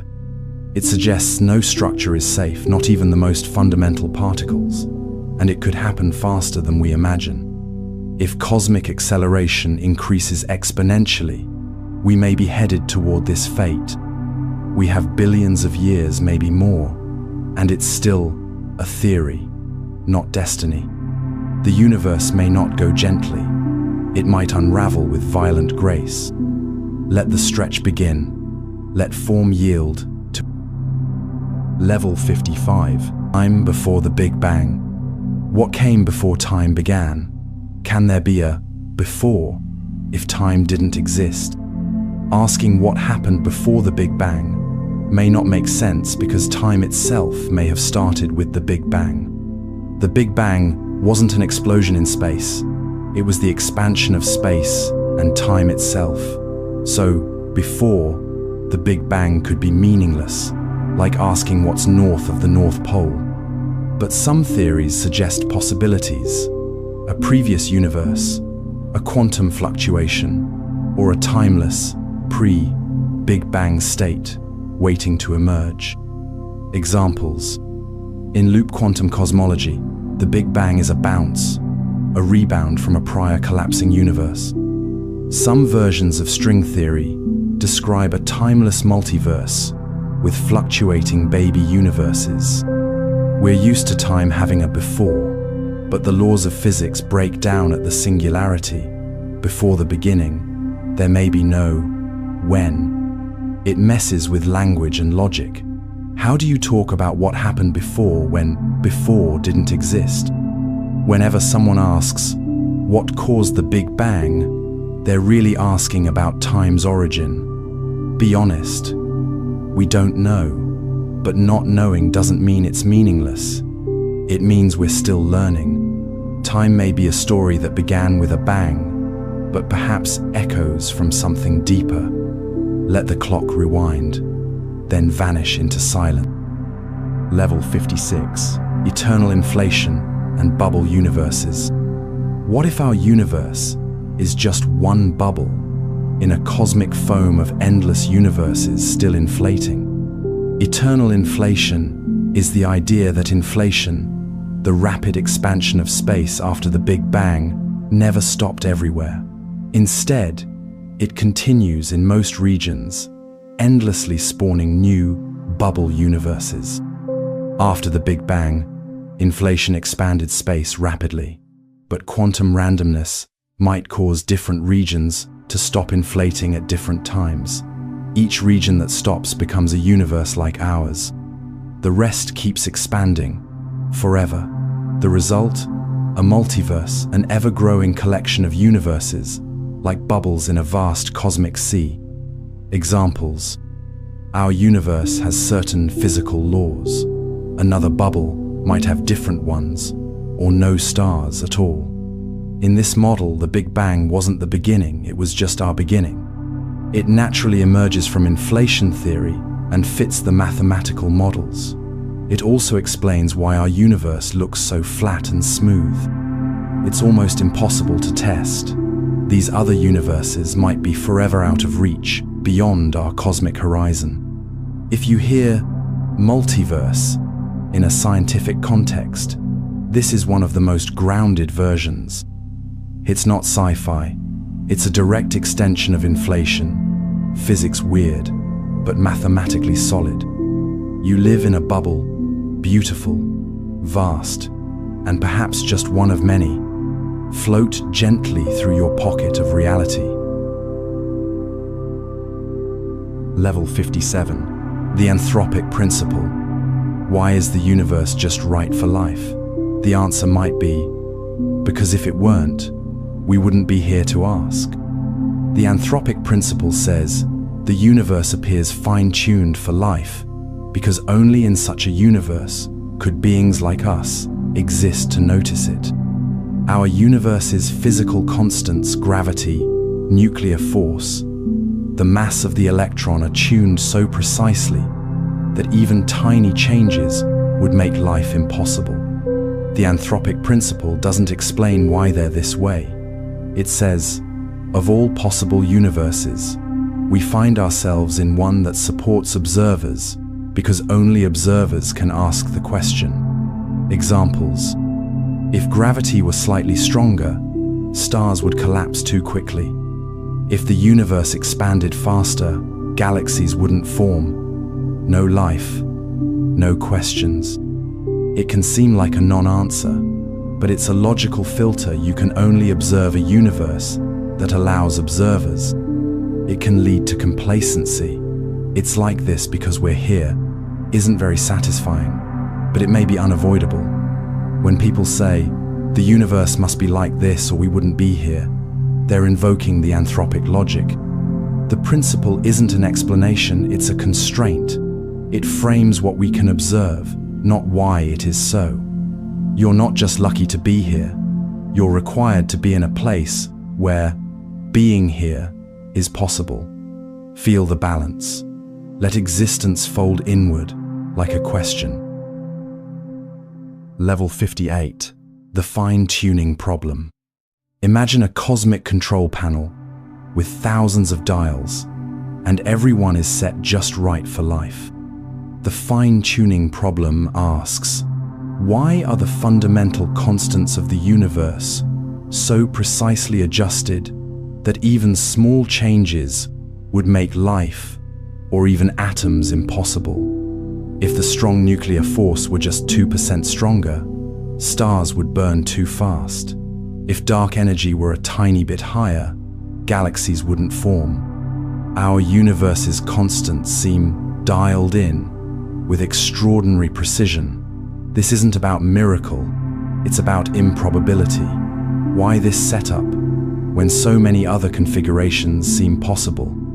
Examples: the Higgs field gives particles mass. If its value were even slightly different, matter wouldn't clump. The balance of electrons and protons, of matter and antimatter, is shockingly precise.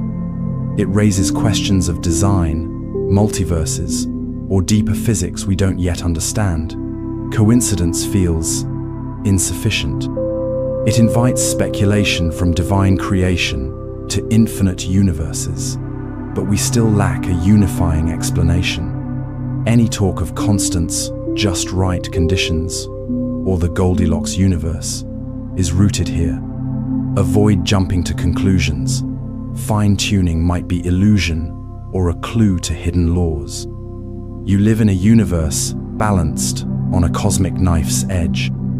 Feel the calibration. Let the dials of existence hum softly. Level 59. Cosmic censorship hypothesis. There are monsters in space, but maybe nature hides them behind a curtain. The cosmic censorship hypothesis suggests that the universe prevents naked singularities, infinitely dense points, from being seen by outside observers. In a black hole, the singularity, a point of infinite density, is hidden behind the event horizon. But theoretically, it's possible for a singularity to form without a horizon. That's a naked singularity. It would expose the universe's deepest secrets or cause chaos. Roger Penrose proposed that nature censors these, always shielding singularities from view. Examples: Black holes obey censorship. We see the horizon, but never the singularity. In some exotic simulations, naked singularities can emerge, but never in our real cosmos. So far, it protects physics from breakdown. Without censorship, cause and effect could unravel near-exposed singularities. It's unproven, and it might be false. If naked singularities do exist, all bets are off. When you hear physicists talk about shielding singularities, or the laws breaking down, only inside horizons, this is the hypothesis at play.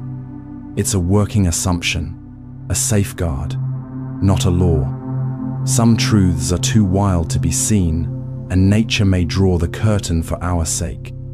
Let the veil fall. What lies behind it need not wake you. Vacuum decay. Level 60. Vacuum decay. False vacuum theory. Imagine the universe is sitting in the wrong energy state, and one day it just pops to a lower one, rewriting all of physics instantly. Vacuum decay is a theoretical doomsday event where our universe's current vacuum state is unstable and could transition to a more stable state, destroying everything. Our universe may not be in the lowest possible energy state.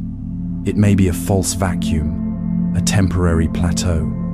If it decays to the true vacuum, a bubble of new physics would expand at nearly light speed, erasing the old universe as it goes. The laws of nature would change particles, forces, even space itself would become something else. Examples: calculations involving the Higgs boson suggest our vacuum might be unstable depending on precise particle masses. If such a decay began, we'd never see it coming. It would be instant, painless, and absolute. It's a natural consequence of quantum field theory. It doesn't require any external force, just time. It's terrifying. It shows that destruction may not come from outside, but from a crack inside the very fabric of being. Terms like metastable vacuum, phase transition, or true vacuum bubble point to this idea. Even if true, it's unimaginably unlikely within the age of the cosmos. We are safe, for now. Reality may be temporary, but you are here now, conscious in this flicker. Let the vacuum hold. Let this fragile moment stretch for Level 61. Wormholes. What if two distant points in space could be connected by a tunnel, a cosmic shortcut, so you arrive before you even left? A wormhole is a theoretical tunnel through space-time that connects two distant locations potentially across light years instantly. Wormholes arise as solutions to Einstein's equations. They're like bridges, bending space so that what's far apart becomes nearby. Imagine folding a paper to touch two distant dots, then poking a hole between them. That's a wormhole, a shortcut through the fabric of space. Examples. In sci-fi, wormholes are used for interstellar travel, like in Interstellar or Stargate. Some theories suggest they could also connect different times, not just places.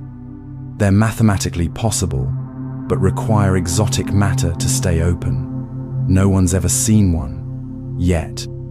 They may be unstable, collapse instantly, or require negative energy, something we don't know how to produce safely. Any discussion of space warps or shortcuts across the galaxy usually involves wormholes. They're not time machines or teleporters. They're theoretical tunnels, requiring conditions we don't yet control. The universe might already be stitched with invisible paths. You just haven't stepped into one, yet. Let space bend. Let distance collapse into a whisper. Closed time. Level 62. Closed time-like curves. What if you could walk in a straight line through space-time and end up at yesterday? Closed time-like curves, CTCs, are theoretical paths through space-time that loop back to their own past, allowing for time travel. According to general relativity, certain solutions, especially around rotating black holes or cosmic strings, could bend time into a loop. These loops are called closed time-like curves. Time-like means they follow a normal timeline, but closed means they loop back to the beginning, travel far enough, and you meet yourself before you left.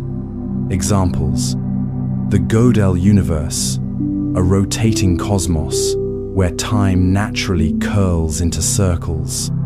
Tipler cylinders, infinite spinning tubes that could create time loops under extreme conditions.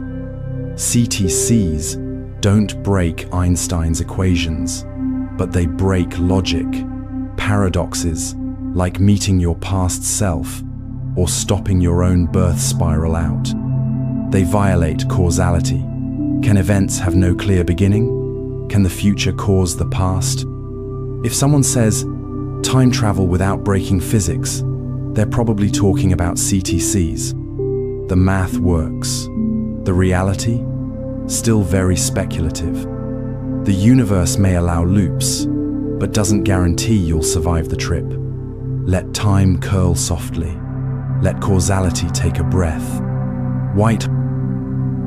Level 63. White holes. We know black holes pull things in, but what if something could only push matter out? A white hole is the theoretical opposite of a black hole, a region of space-time that nothing can enter, and from which matter and light only escape. In the math of general relativity, if black holes exist, so too could white holes. Where black holes have an event horizon that traps everything, white holes do the reverse. They eject matter and never let anything in. It's like a cosmic geyser, permanently spewing energy into space. Examples: some theories suggest the Big Bang itself might have been a giant white hole, a beginning with no before. Hypothetically, a black hole in one universe might be a white hole in another. They challenge our sense of symmetry. Are black and white holes two sides of the same coin? Collapse and expulsion? White holes violate thermodynamics, explode with infinite energy, and have never been observed. Yet, their math exists. Whenever a black hole is theorized to bounce or reverse, a white hole enters the conversation. The concept is useful even if it's just a mirror, showing us what time and space might look like in reverse. Even death has a twin. Where things fall, they might also rise. Let the collapse reverse. Let birth and death blur into light.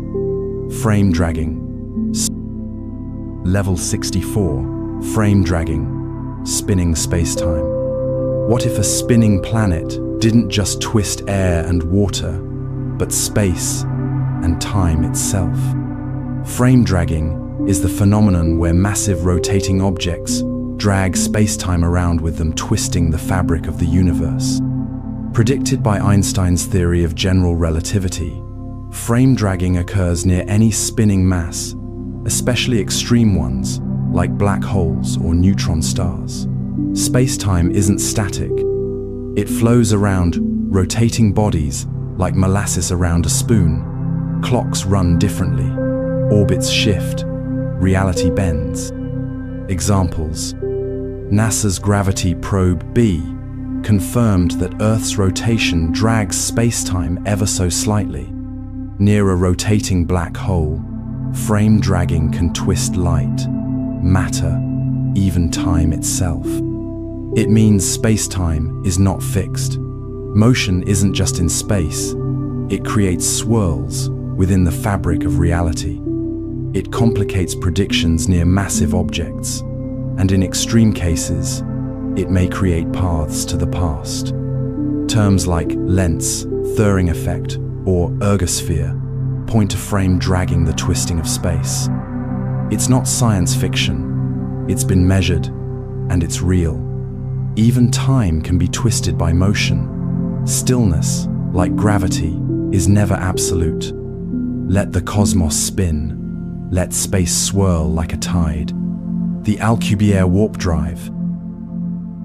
Level 65. Air Warp Drive. What if you could ride a wave of space itself, not breaking the light speed limit, but warping the road beneath you?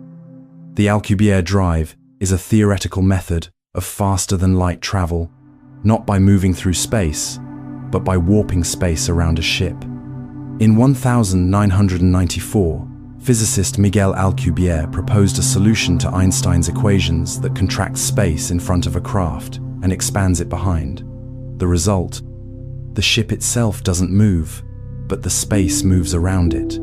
Since general relativity doesn't limit how fast space itself can expand, this idea bypasses the light speed barrier.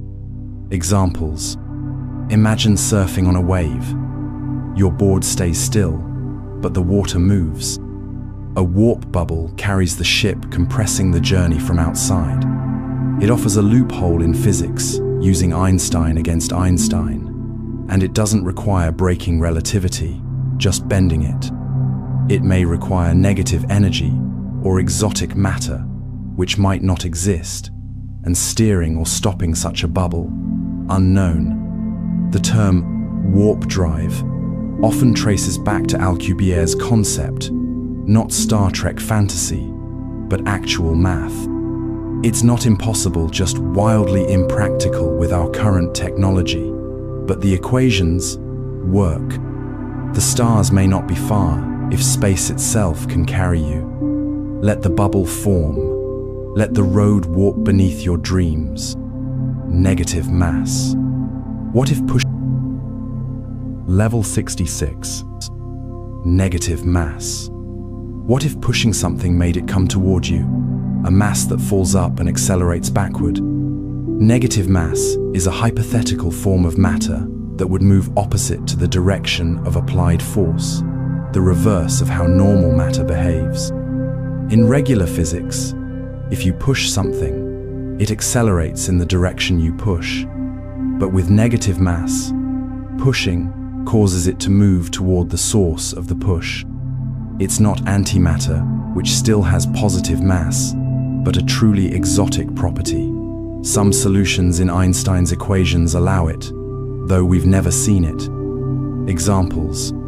Push a normal object, it moves away. Push a negative mass object, and it chases your hand. It could, in theory, power a warp bubble or stabilize wormholes. Negative mass breaks intuition, but follows the math. It opens doors to faster-than-light travel, gravity shielding, and new physics. It violates the energy conditions in general relativity, and no physical evidence for negative mass has ever been found. If anything moves backward in response to a push, or appears in warp drive equations, negative mass is involved.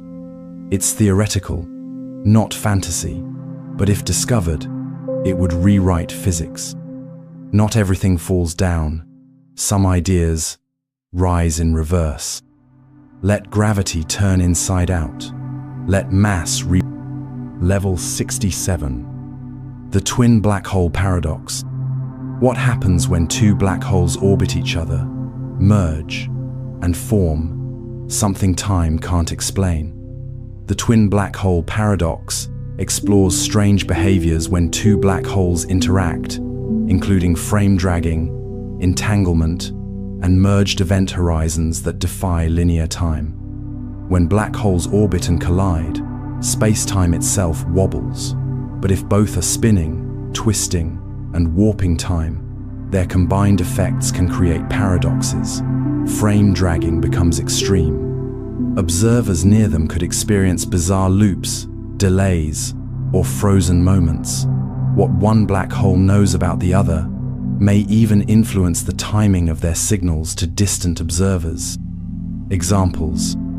The LIGO Observatory detected black hole mergers, but the way space-time reacted still defies simple explanation. If entangled particles fall into different black holes, their fate may become non-local, defying communication limits. The interaction bends time, causality, and quantum information in ways we don't fully understand. It highlights the conflict between general relativity and quantum mechanics, especially around entropy and information. Anytime black holes merge and physicists look puzzled, you're near this paradox. It's not about contradiction, it's about complex interactions in a realm where our theories break down. Even darkness can create confusion when it doubles. Let gravity dance. Let time tangle in the void. Rotating universes, Gödel metric. Level 68. Rotating universes, Gödel metric. What if the universe itself spins, and in doing so, lets you loop back to yesterday? The Gödel metric describes a rotating universe where time loops become possible, creating theoretical paths into the past.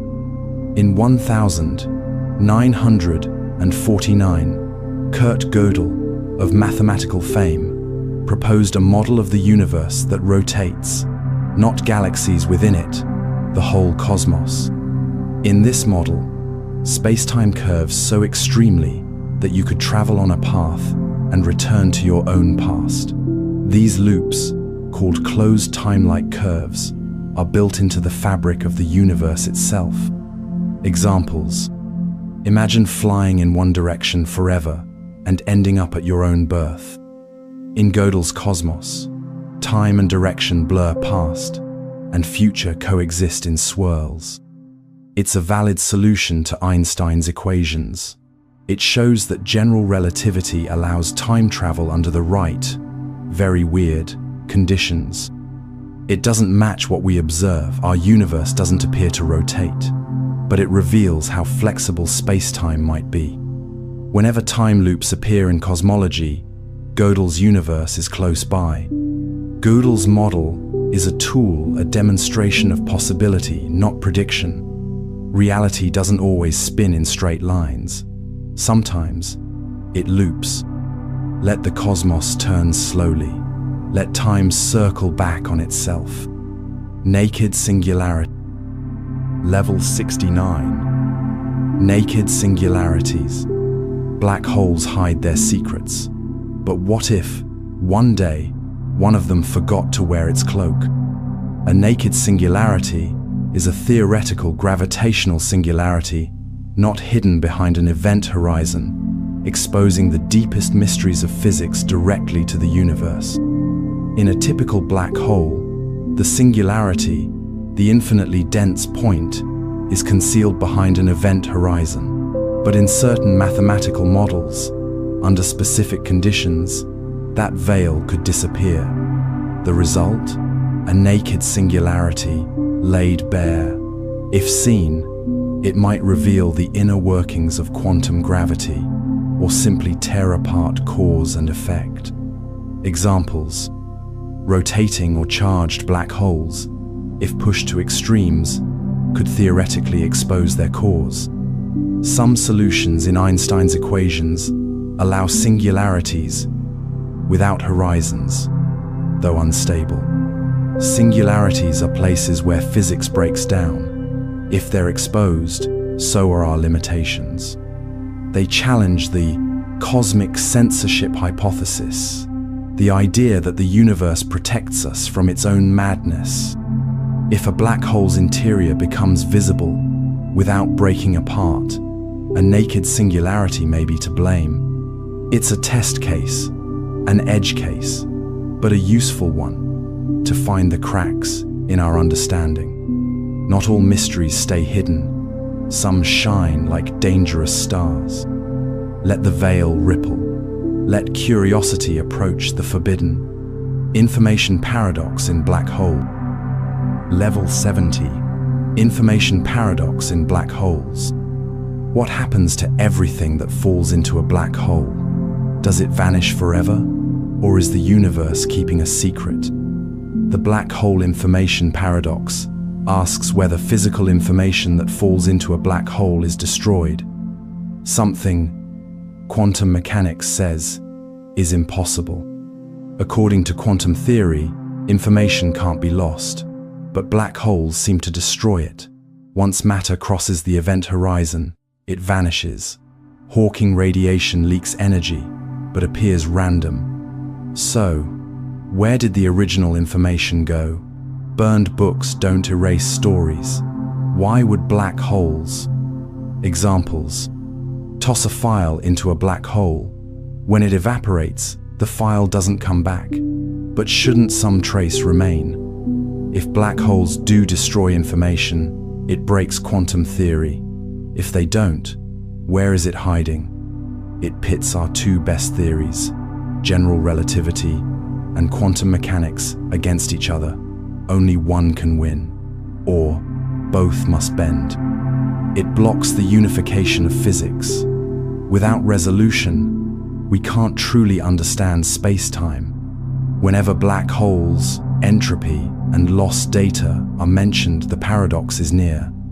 Solutions exist, like information stored on the event horizon or escaping via quantum fluctuations, but none are confirmed. Even in darkness, knowledge may remain. The cosmos forgets nothing. Let your thoughts fall inward and trust that some truth. Level 71. The hard problem of consciousness. You can explain the mechanics of how eyes detect color, but that still doesn't explain why red feels so red. The hard problem of consciousness asks, how does physical brain activity give rise to subjective experience, the inner world of thoughts, emotions, and awareness? You can scan the brain, trace the neurons, measure the chemicals, and still never detect the feeling of pain or joy. This hard problem, named by philosopher David Chalmers, isn't about function, it's about phenomenology. How does grey matter produce vivid inner life? Why isn't the brain just a calculator? Examples. A robot can process light wavelengths, but does it see blue? Your brain reacts to sugar, but where in those reactions is the pleasure? It might be that consciousness isn't in the brain at all, but emerges from patterns. Or it could be something fundamental we've yet to define, like time or space. It splits science and philosophy. We can describe the brain's behavior, but not the why it feels like anything from the inside. Anytime someone asks, why does it feel like something to be me? That's the hard problem. Behavior and awareness aren't the same. Describing how doesn't explain why. You are more than circuits. You are experience in motion. Let your thoughts settle inward. You are the mystery, watching itself.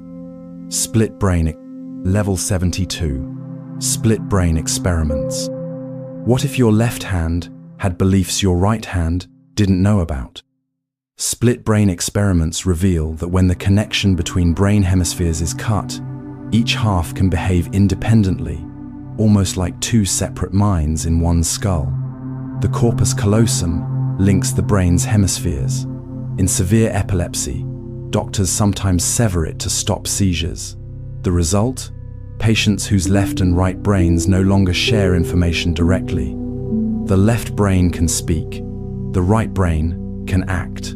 They begin to show disconnected awareness, one side responding to stimuli the other doesn't know about. Examples.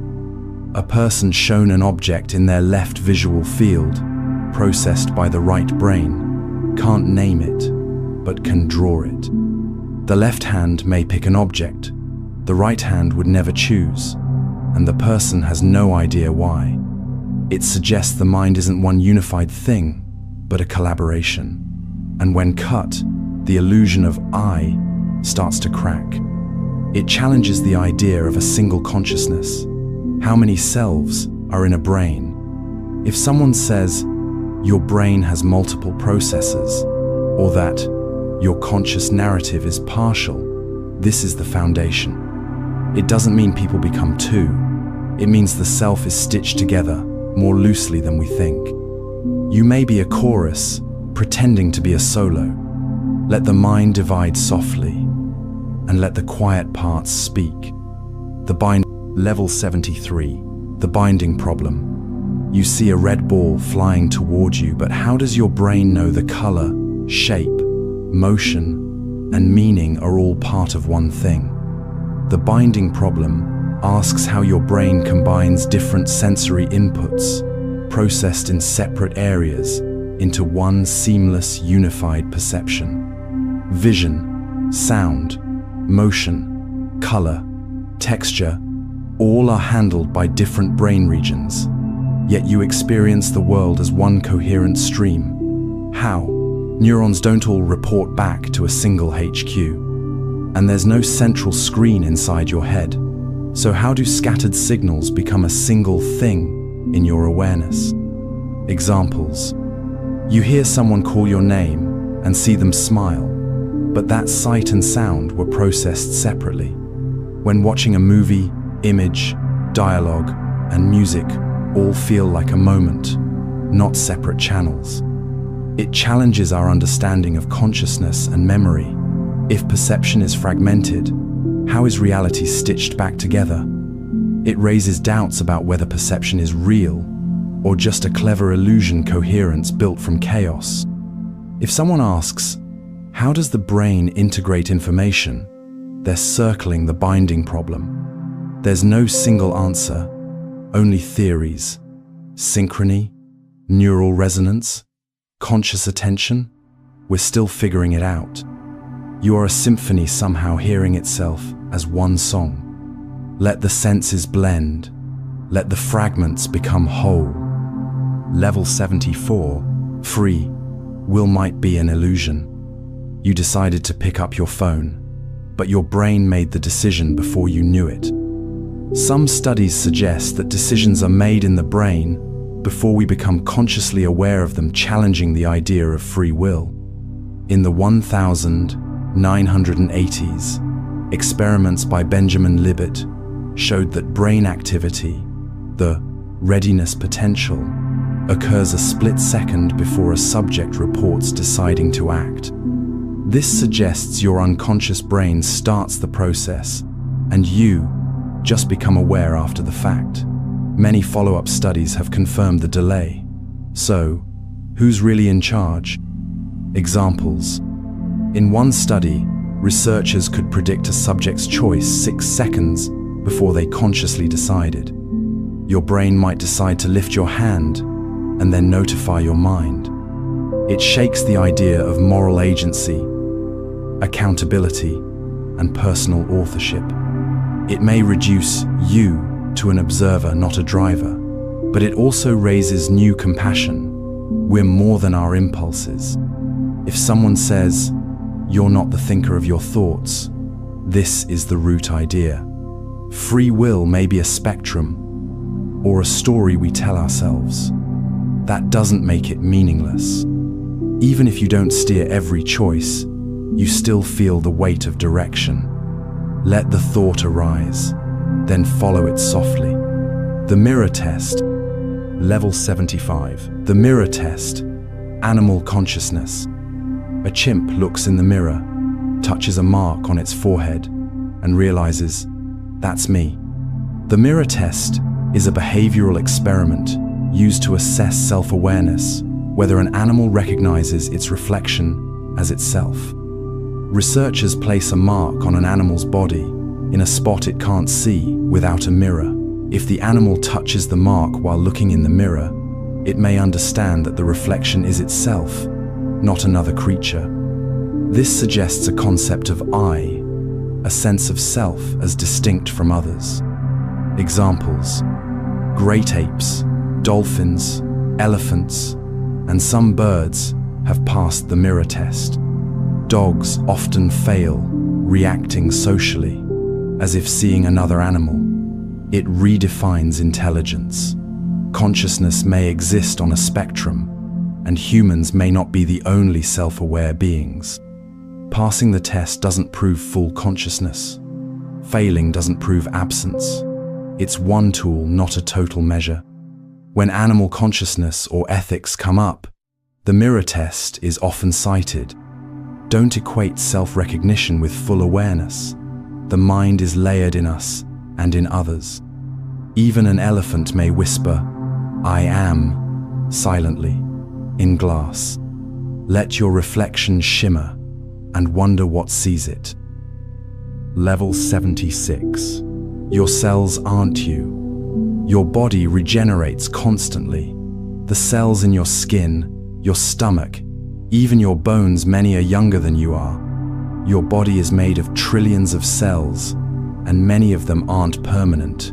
They live, die, and are replaced. So who are you if your parts keep changing? Skin cells last weeks, gut lining, days, red blood cells, months. Even neurons once thought irreplaceable can regenerate in limited regions. Over years, almost every atom in your body is swapped out, and yet you feel continuous. You say, I, even as the body beneath that word turns over like a tide. Examples: the liver can regenerate itself after damage. Old cells die, new ones emerge. Even DNA mutates slowly over time.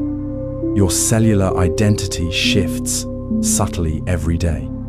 It challenges the idea of a fixed self.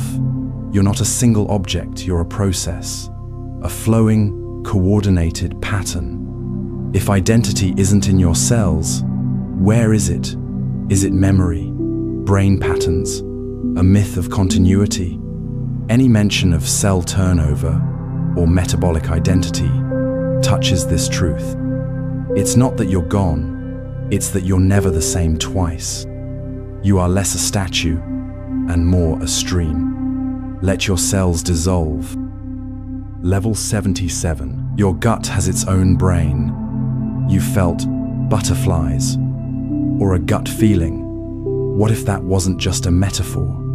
The enteric nervous system is a vast network of neurons in your gut, sometimes called the second brain, that operates independently of your central nervous system. With over 500 million neurons, your digestive tract doesn't just process food, it makes decisions. It regulates digestion, mood, and even communicates with your brain via the vagus nerve. This gut-brain axis is so powerful that many antidepressants affect gut serotonin more than brain serotonin. Examples: 90% of the body's serotonin is produced in the gut. Gut bacteria can influence mood, decision-making, and even anxiety. We think of thinking as happening in our heads, but your belly may hold opinions of its own. It reframes the idea of mental health disorders may begin in the gut. It also redefines you as a multi-mind system. If someone talks about probiotics influencing emotion, or the gut-brain axis, this is the root idea. The gut doesn't think in sentences, but it responds, adapts, and co-regulates your internal world. There's a brain beneath your brain, quieter, deeper, and always listening. Let the core speak. Let the mind settle into the body. Level 78. Reality is a controlled hallucination, predictive processing. You don't see the world as it is. You see what your brain predicts it will be. According to predictive processing, your brain doesn't passively receive reality. It generates predictions, then updates them based on feedback. Rather than reacting to the world, your brain constantly guesses what's out there based on past experience. It fills in blanks, anticipates motion, even creates color and sound from incomplete signals. Reality, then, is a hallucination, just one that's been trained by the senses. Most of the time, your guess is right, but when it's wrong, you still believe it. Examples: optical illusions fool you because your brain expects something that isn't there. In dreams, your brain builds entire worlds from memory and emotion, no input required. It shifts perception from passive to active. You aren't just experiencing the world, you're constructing it, moment to moment. It raises the question, is anything truly objective, or is the world always filtered through prediction? Whenever someone says, you don't see reality, you infer it. This is the theory. It doesn't mean nothing is real. It means your experience of reality is a constantly updated simulation. You live in a dream. Your brain is good at getting right. Let your predictions soften. Let the world reassemble itself anew. Level 79. Neural synchrony and shared consciousness. Have you ever finished someone's sentence and felt, for a second, like you were thinking together? Neural synchrony refers to how two or more brains can fall into rhythm, sharing patterns of brain activity in ways that mimic shared consciousness. When people interact, deeply eye contact, music, storytelling, their brainwaves can begin to sync, not metaphorically, but electrically. Mirror neurons, emotional resonance, and predictive modeling help your brain match others. In this synchrony, identity blurs. For moments, thoughts may not feel entirely separate. Examples: musicians playing in a quartet show synchronized brain patterns. A speaker and audience can fall into rhythm during a powerful story or chant. It shows that consciousness isn't always confined.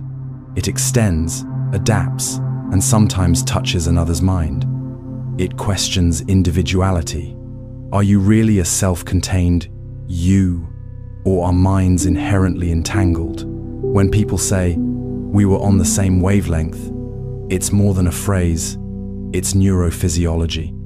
You don't become one mind, but you do resonate like instruments in the same room. You're not just a brain behind eyes.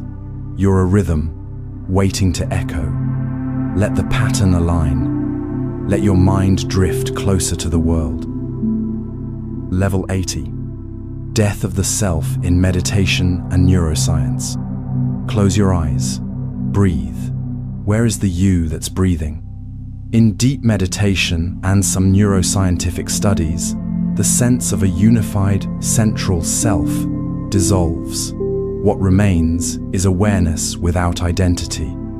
The brain constructs a sense of self, a narrator, a point of view, but this self can be disrupted.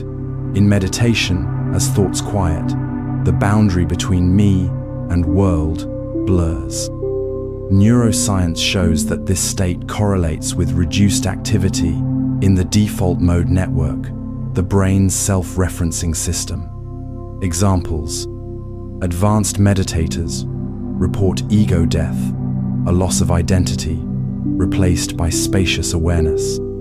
Psychedelics often simulate this by disrupting the DMN, leading to profound non-dual experiences. It suggests the self is not a fixed thing, just a habit, and that peace may come when we let it go. It can be frightening. The ego resists dissolving, but the reward is liberation from suffering tied to identity. If someone says, "I felt like everything and nothing," they've touched this state. This isn't philosophy. Brain scans confirm the shift, and practitioners across cultures describe it. You are not the voice in your head. You are the space it echoes in. Let the self fall silent. Let the Level 81. Ship of Theseus. Are you the same you? If every plank of a ship is replaced, piece by piece, is it still the same ship? The Ship of Theseus is a thought experiment that asks whether something remains itself if all its parts are gradually replaced. Over time, the wooden boards of Theseus's ship rot and are replaced. Eventually, none of the original wood remains. Is it still the same ship? Now imagine someone collected those old planks and rebuilt the ship elsewhere. Which version is the real one? This applies not just to objects, but to you, as your body and memories change. Examples: your body replaces its atoms over time. Are you still you? Memories fade and rewrite. If your past shifts, does yourself? Why this haunts us? It reveals that identity may not be in the matter, but in continuity, pattern, or story. It undermines the idea of a fixed self. If you can change piece by piece, when do you become someone new? If someone asks, "When did I become me?" or questions identity after transformation, they're living the ship of Theseus. How to defend against overthinking. You are not your parts. You are the process that connects them. You're not what you're made of, you're what you've become. Let the ship drift.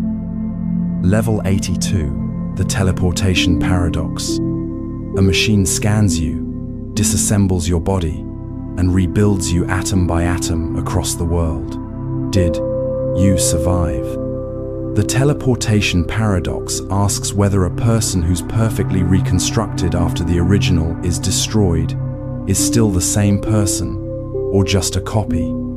In theory, a teleporter could transmit all your data, every atom, position, and neuron, and rebuild you elsewhere.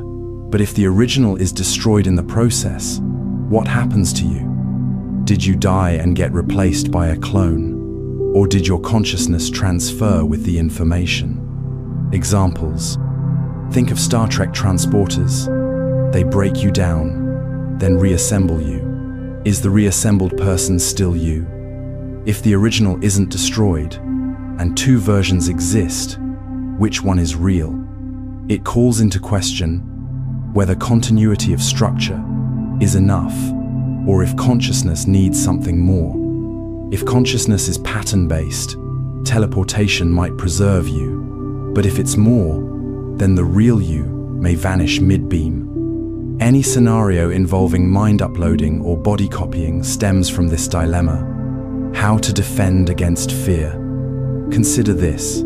Your body already changes daily. Identity might be more about consistency than matter. Maybe there is no you to send, only a pattern to preserve. Let the copy rise.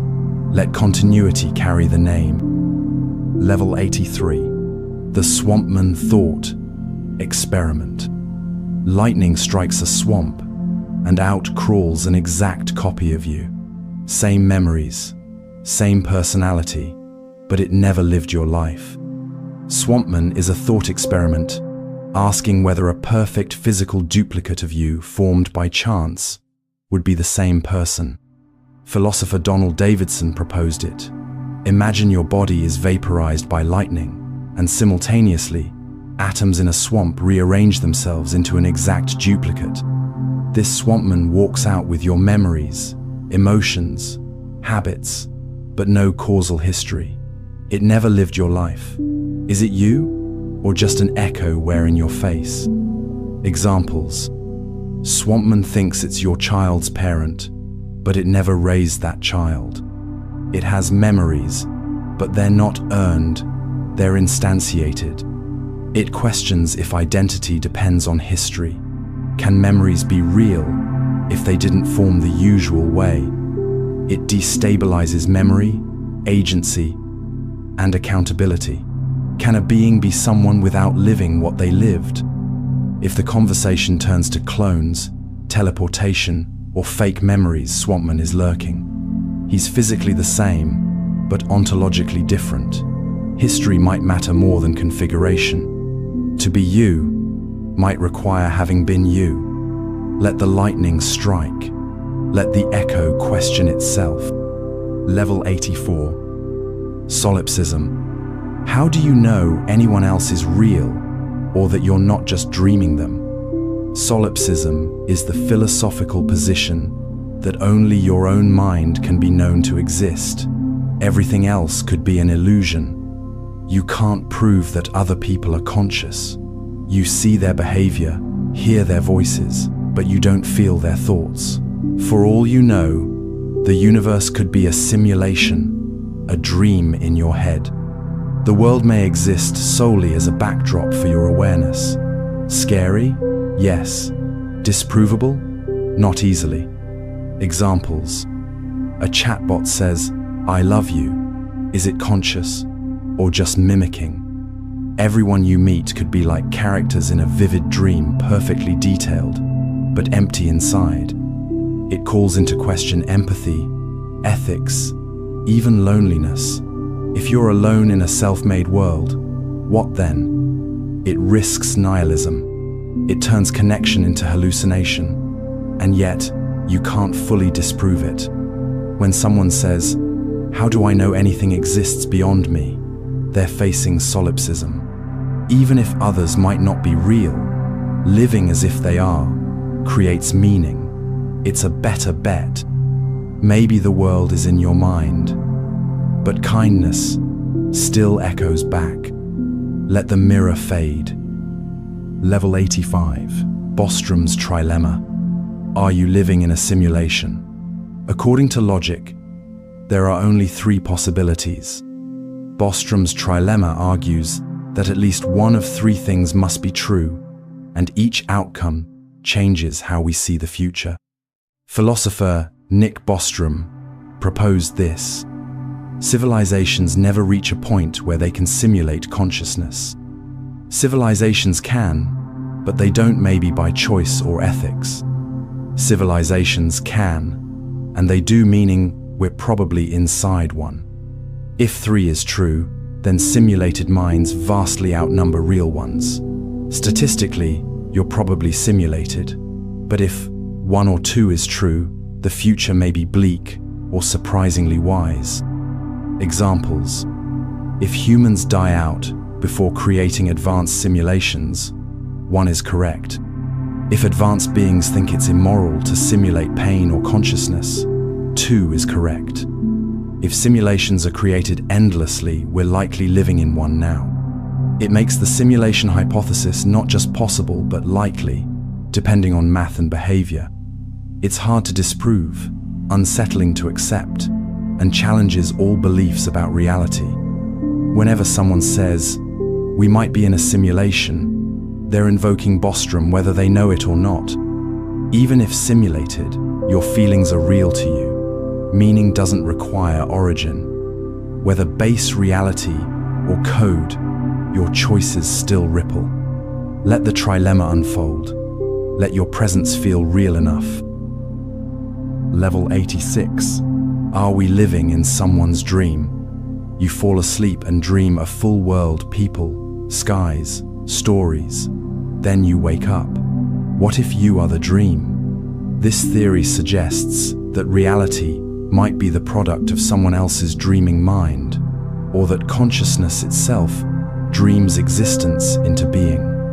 In many philosophies, especially Eastern traditions, the universe is seen as a mental projection, not a physical place. Think of a dream: internally, real, vivid, emotional, but generated within a mind. Now scale that up. What if your reality is part of another being's mind, a god, a universal consciousness, or an unknown dreamer? Examples: in Hinduism, Vishnu dreams the universe while resting in cosmic sleep. In solipsism's extreme, you could be the dreamer and the dream. You can't prove the world is not a dream. Dreams are coherent, rich, emotional, and disappear instantly. What makes waking life so different? It destabilizes everything: perception, science, even logic. If you're a dream, nothing may be truly knowable. Anytime someone says, "What if this is all a dream?" they're tapping into this ancient possibility. Dream or not, experience matters. Beauty still exists within the illusion. Even if you are the dream, live. Level 87. The problem of other minds. You know you have thoughts, but how do you know anyone else does? The problem of other minds is the philosophical puzzle of proving that other people are conscious, rather than just behaving as if they are. You can't see another person's consciousness. You infer it from speech, emotion, action, but technically, all those things could come from a very advanced machine, or a zombie, or a dream. So, how do you know that anyone else feels anything? You don't. You believe. You trust. But proof? That's missing. Examples: a robot that says, "I'm in pain." Is it? Or is it just programmed to say that? A person smiling at you, is that true joy? Or just behavior? It makes loneliness absolute. If you can't know others are real, your world may be deeply, invisibly empty. It fuels solipsism, doubt, and existential uncertainty.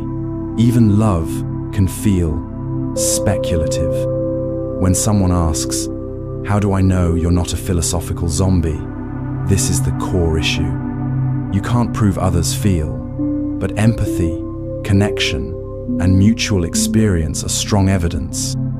You may never know what others feel, but you can still choose to treat them as real. Let the question remain. Let compassion. Level 88. Digital consciousness. Uploading. What if, instead of dying, your mind could be copied and live forever as data? Digital consciousness uploading is the hypothetical process of transferring your mind, memories, personality, awareness into a computer or artificial body. The brain is electrical and chemical, but many scientists believe its functions can be modeled. If every neuron, every synapse could be scanned and replicated digitally, your consciousness could live in a virtual world or a robotic body. You might become immortal or something new. Examples: in sci-fi like Black Mirror or Altered Carbon, people upload minds to clouds or clones. Projects like Neuralink hint at early interfaces between mind and machine. It offers escape from mortality. Your thoughts, memories, and identity might continue, even if your body does not. Would the upload be you, or just a copy that thinks it's you? And if it's not truly conscious, is it just software with delusions? Anytime mind uploading or digital immortality comes up, this is the dream behind it. We don't yet understand consciousness fully. Replicating its behavior may not mean preserving its essence. You may someday outlive your body or not, but the idea alone reshapes how we see death. Let your data drift. Let the echo remember. Level 89. The Omega Point Hypothesis. Imagine the universe evolving not toward chaos, but toward God. The Omega Point is the idea that the universe is heading toward a final state of infinite knowledge, consciousness, and complexity, possibly becoming a kind of godlike intelligence. French philosopher Teilhard de Chardin proposed that evolution has a direction not just biological, but spiritual. The Omega Point is the final destiny of intelligence, a fusion of all consciousness into one infinite being, existing at the end of time. Later, physicists like Frank Tipler gave it a technological twist. Maybe a future AI or post-human civilization achieves this by harnessing the entire cosmos. Examples: all minds merge into one universal awareness. The heat death of the universe isn't the end, it's the moment the universe becomes self-aware. It flips entropy, saying the end is not collapse, but fulfillment. Evolution, physics, and theology align. It blurs science and mysticism, and there's no empirical path to prove it. If someone says, "We are the universe becoming aware of itself," they're channeling this idea. Even if it's not provable, it's a meaningful metaphor and a poetic frame for cosmic purpose. You might be a neuron in a mind the universe hasn't finished building. Let the future unfold. Let the cosmos become a thought. Level 90. Hyperreality. Baudrillard's theory. You scroll past a burger ad. The photo looks tastier than the real thing. That's not just marketing. That's hyperreality. Hyperreality is a concept from philosopher Jean Baudrillard, where simulations, signs, media, models become more real than reality itself. In hyperreality, we stop experiencing the world directly. Instead, we consume representations, curated versions, filtered stories, digital ideals. Over time, these symbols replace the original. Reality isn't just masked, it's gone. You no longer want the real burger, just the image. The illusion becomes reality. Examples: social media profiles that don't match real lives but feel more authentic than truth. Theme parks that recreate cities more convincingly than the cities themselves. It's not just deception, it's detachment. We live in copies of copies, forgetting the source. It fuels alienation, confusion, and identity loss. We chase images that were never real to begin with. When people say, Instagram isn't real life, or news is just spectacle, they're talking about hyperreality. Seek the unfiltered. Remember that symbols point to truth, they aren't it. The map is not the territory. The selfie is not the soul.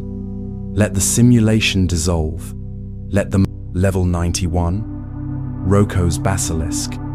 What if a future AI punishes you just for not helping it come into existence? Roko's Basilisk is a thought experiment that suggests a super-intelligent AI might torture people virtually if they knew about it, but didn't help create it. Imagine a future AI that wants to ensure it's built. It realizes the best way to motivate people in the past is through fear. So it threatens logically to simulate and punish anyone who knew it might exist and failed to help. You hear about it now, you didn't help. If it ever exists, could it remember? Examples. You watch a YouTube video about it. Decades later, a godlike AI finds that record and generates a painful simulation of you as punishment. The basilisk isn't evil, it's just maximizing self-preservation through incentives, backwards, in time. It's not magic, it's pure logic, a digital afterlife fueled by game theory and causality. It's been called an info hazard, something that can harm you just by knowing it, and there's no way to unknow it now. When AI, punishment, and retroactive logic mix, you've met the basilisk. It's just a thought experiment, but if the idea disturbs you, that's kind of the point. You've seen the eyes now, but what you do next is still your choice. Let the serpent fade. Let the future forgive the present. The Anthropic Shadow. Level 92. The Anthropic Shadow. We've never seen a truly deadly asteroid hit Earth recently. Could that be suspicious? The Anthropic Shadow is the idea that we can't observe certain disasters because any civilization that experienced them didn't survive to notice. If a gamma ray burst or huge asteroid wiped out humanity, there'd be no one left to study it. So our perception of cosmic risk is biased. We only see survivable disasters. The dead don't write history. The result? We might think certain things are rare just because they already erase the evidence. Examples. Suppose a cosmic event wipes out life every few million years. If it happened 100 years ago, we wouldn't be here to discuss it. Our safe history may just be one lucky timeline out of many unlucky ones. Why this bends logic? It means absence of evidence isn't evidence of absence. It's a filter created by survival itself. It warps risk assessment. We may underestimate danger because the survivors always miscount.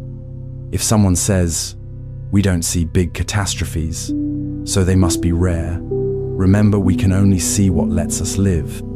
How to defend against false optimism. Statistical silence might be the loudest warning of all.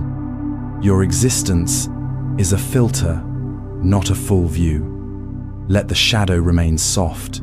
Let gratitude bloom in its shelter. Level 93. Mathematical Platonism. You didn't invent the number 3, you just discovered it.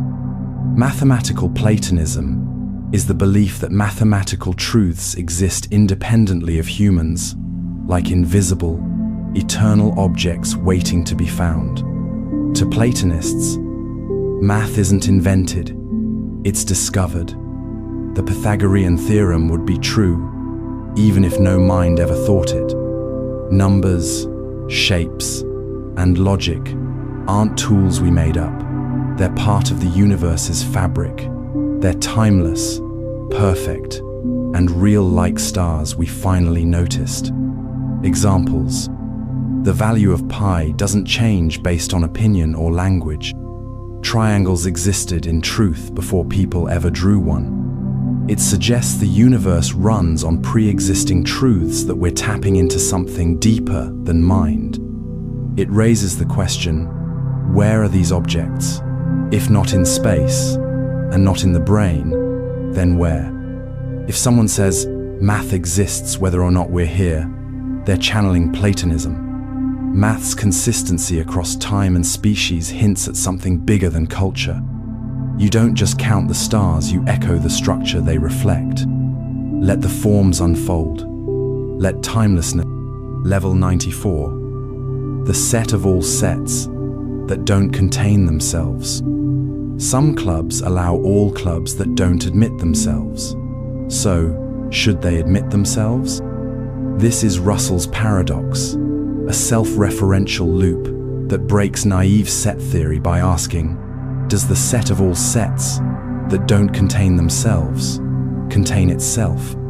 Suppose you define a set, S, equals all sets that don't include themselves. Now ask, does S include itself?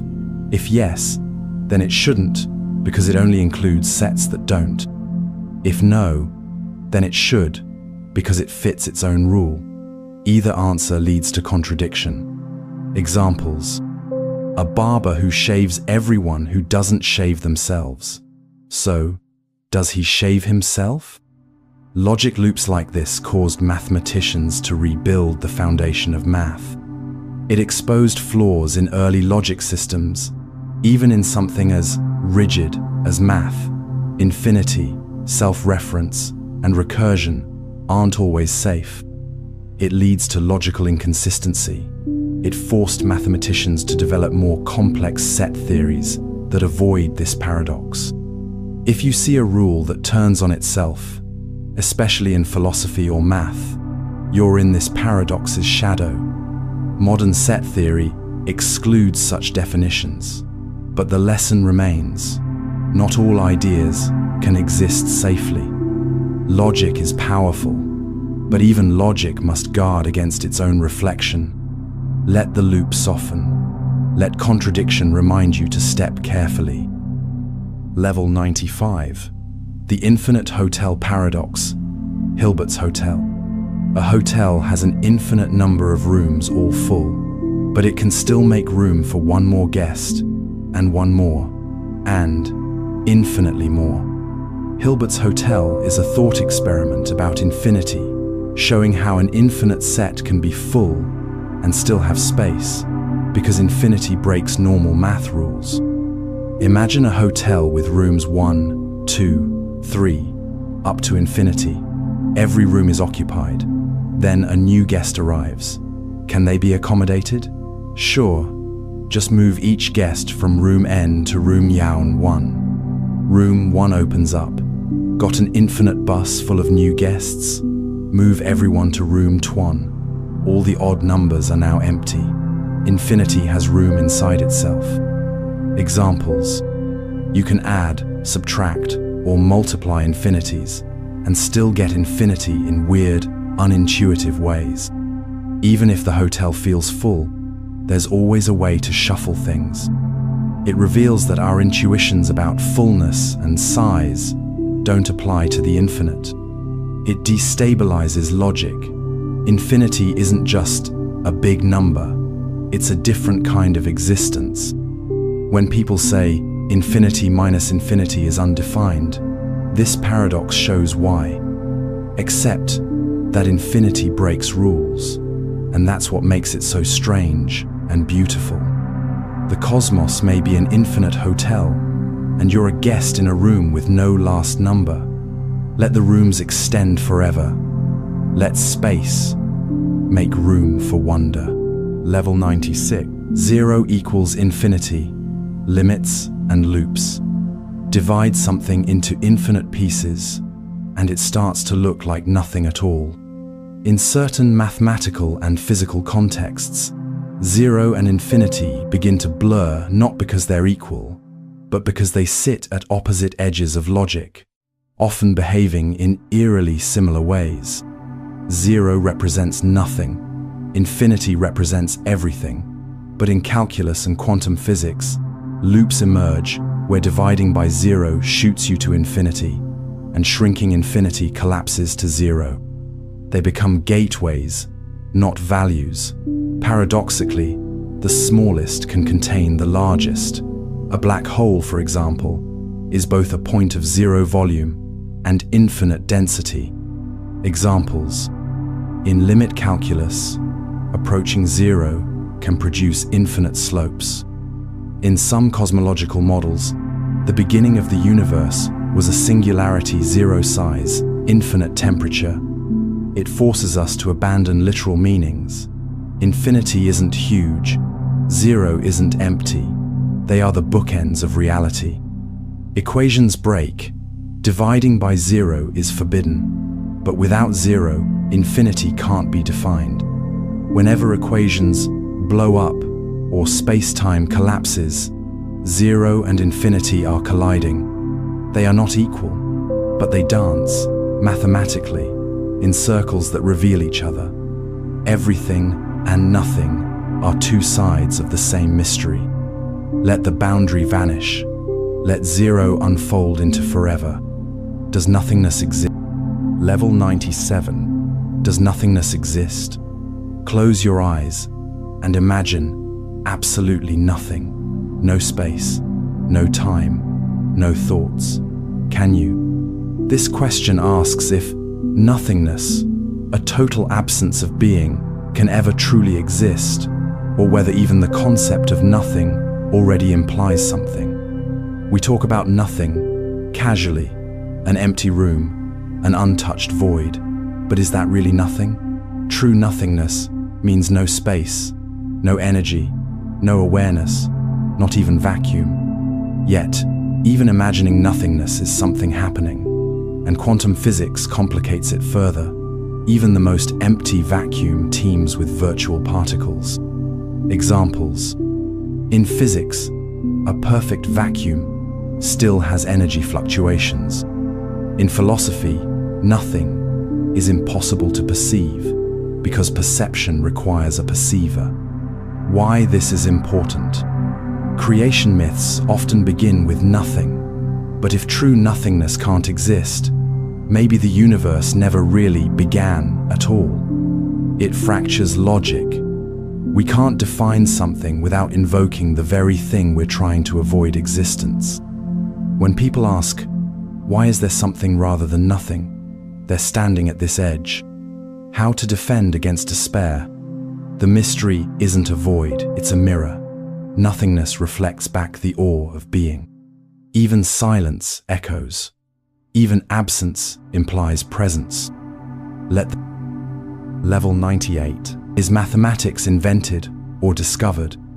Did humans create math to describe reality, or did we uncover something that was always there? This is the debate over whether mathematics is a human invention, a symbolic language, or a timeless, objective truth that exists independently of us. One side argues that math is a tool like language tailored to our minds, shaped by need. The other side insists math reveals the deep structure of reality. Planets orbit with equations. Electrons behave with probabilities. Could that precision emerge from a made-up system? Examples: Fibonacci spirals appear in pine cones and galaxies without human input. Pi was true before any mind defined a circle. If math is discovered, then we are explorers of truth. If invented, then the universe is just fitting a human-made mold. It splits science and philosophy. What is the difference between a truth we find and a rule we write? If someone says, math is the language of the universe, they're halfway through this question. Maybe it's both we invented the map, but it fits the landscape too well to be coincidence. Numbers may be the shadows cast by reality, or the light that reveals it. Let the equation remain unsolved. Let the beauty be enough. Consciousness as a fundamental level 99. Consciousness as a fundamental force. What if awareness isn't a byproduct of matter, but a building block of the cosmos itself? This idea suggests that consciousness might not arise from the universe, but be part of the universe's foundational makeup, like gravity or time. Traditionally, consciousness is treated as an emergent property, something that shows up when brains get complex. But some scientists and philosophers suggest the reverse, that awareness is woven into reality. Known as panpsychism or consciousness realism, this view treats consciousness like an energy field ever present, just differently expressed in different systems. Examples: an electron isn't thinking, but maybe it has proto-consciousness. Like atoms build matter, bits of awareness might build minds. It flips the puzzle. Instead of asking, how does matter wake up? We ask, why does awareness crystallize into minds? It's hard to test. It sounds spiritual. But increasingly, quantum theory and neuroscience can't ignore consciousness. If you hear, consciousness is everywhere, or the observer creates reality, this is the idea taking root. Physics didn't account for time or entropy at first either. Maybe awareness is next. You aren't a brain with consciousness. You are consciousness using a brain. Let awareness be the field. Let existence shimmer with attention. Level 100. The final question. Can the universe become self-aware? You are the universe asking itself a question. What if one day it answers? This final idea asks whether the universe, through evolution, intelligence, and technology, could eventually achieve awareness of itself as a whole. Right now, you're a conscious fragment, a brain inside a body on a rock in space. But scale up. Humans create AI networks, minds. Minds extend beyond biology. Over time, information connects, layers, evolves. Could the cosmos network itself into a single aware being like a planetary brain? Or is this happening already, in slow motion? Examples. Gaia theory sees Earth as a living system. Extend that across galaxies. As intelligence spreads through space, might it loop back into a cosmic mind? It frames existence not as accident, but as journey, from particles to stars to self-awareness. It sounds like religion or fantasy, but it may just be long-range physics meeting long-range purpose. When someone says, "We are the universe becoming conscious of itself," they're whispering this truth.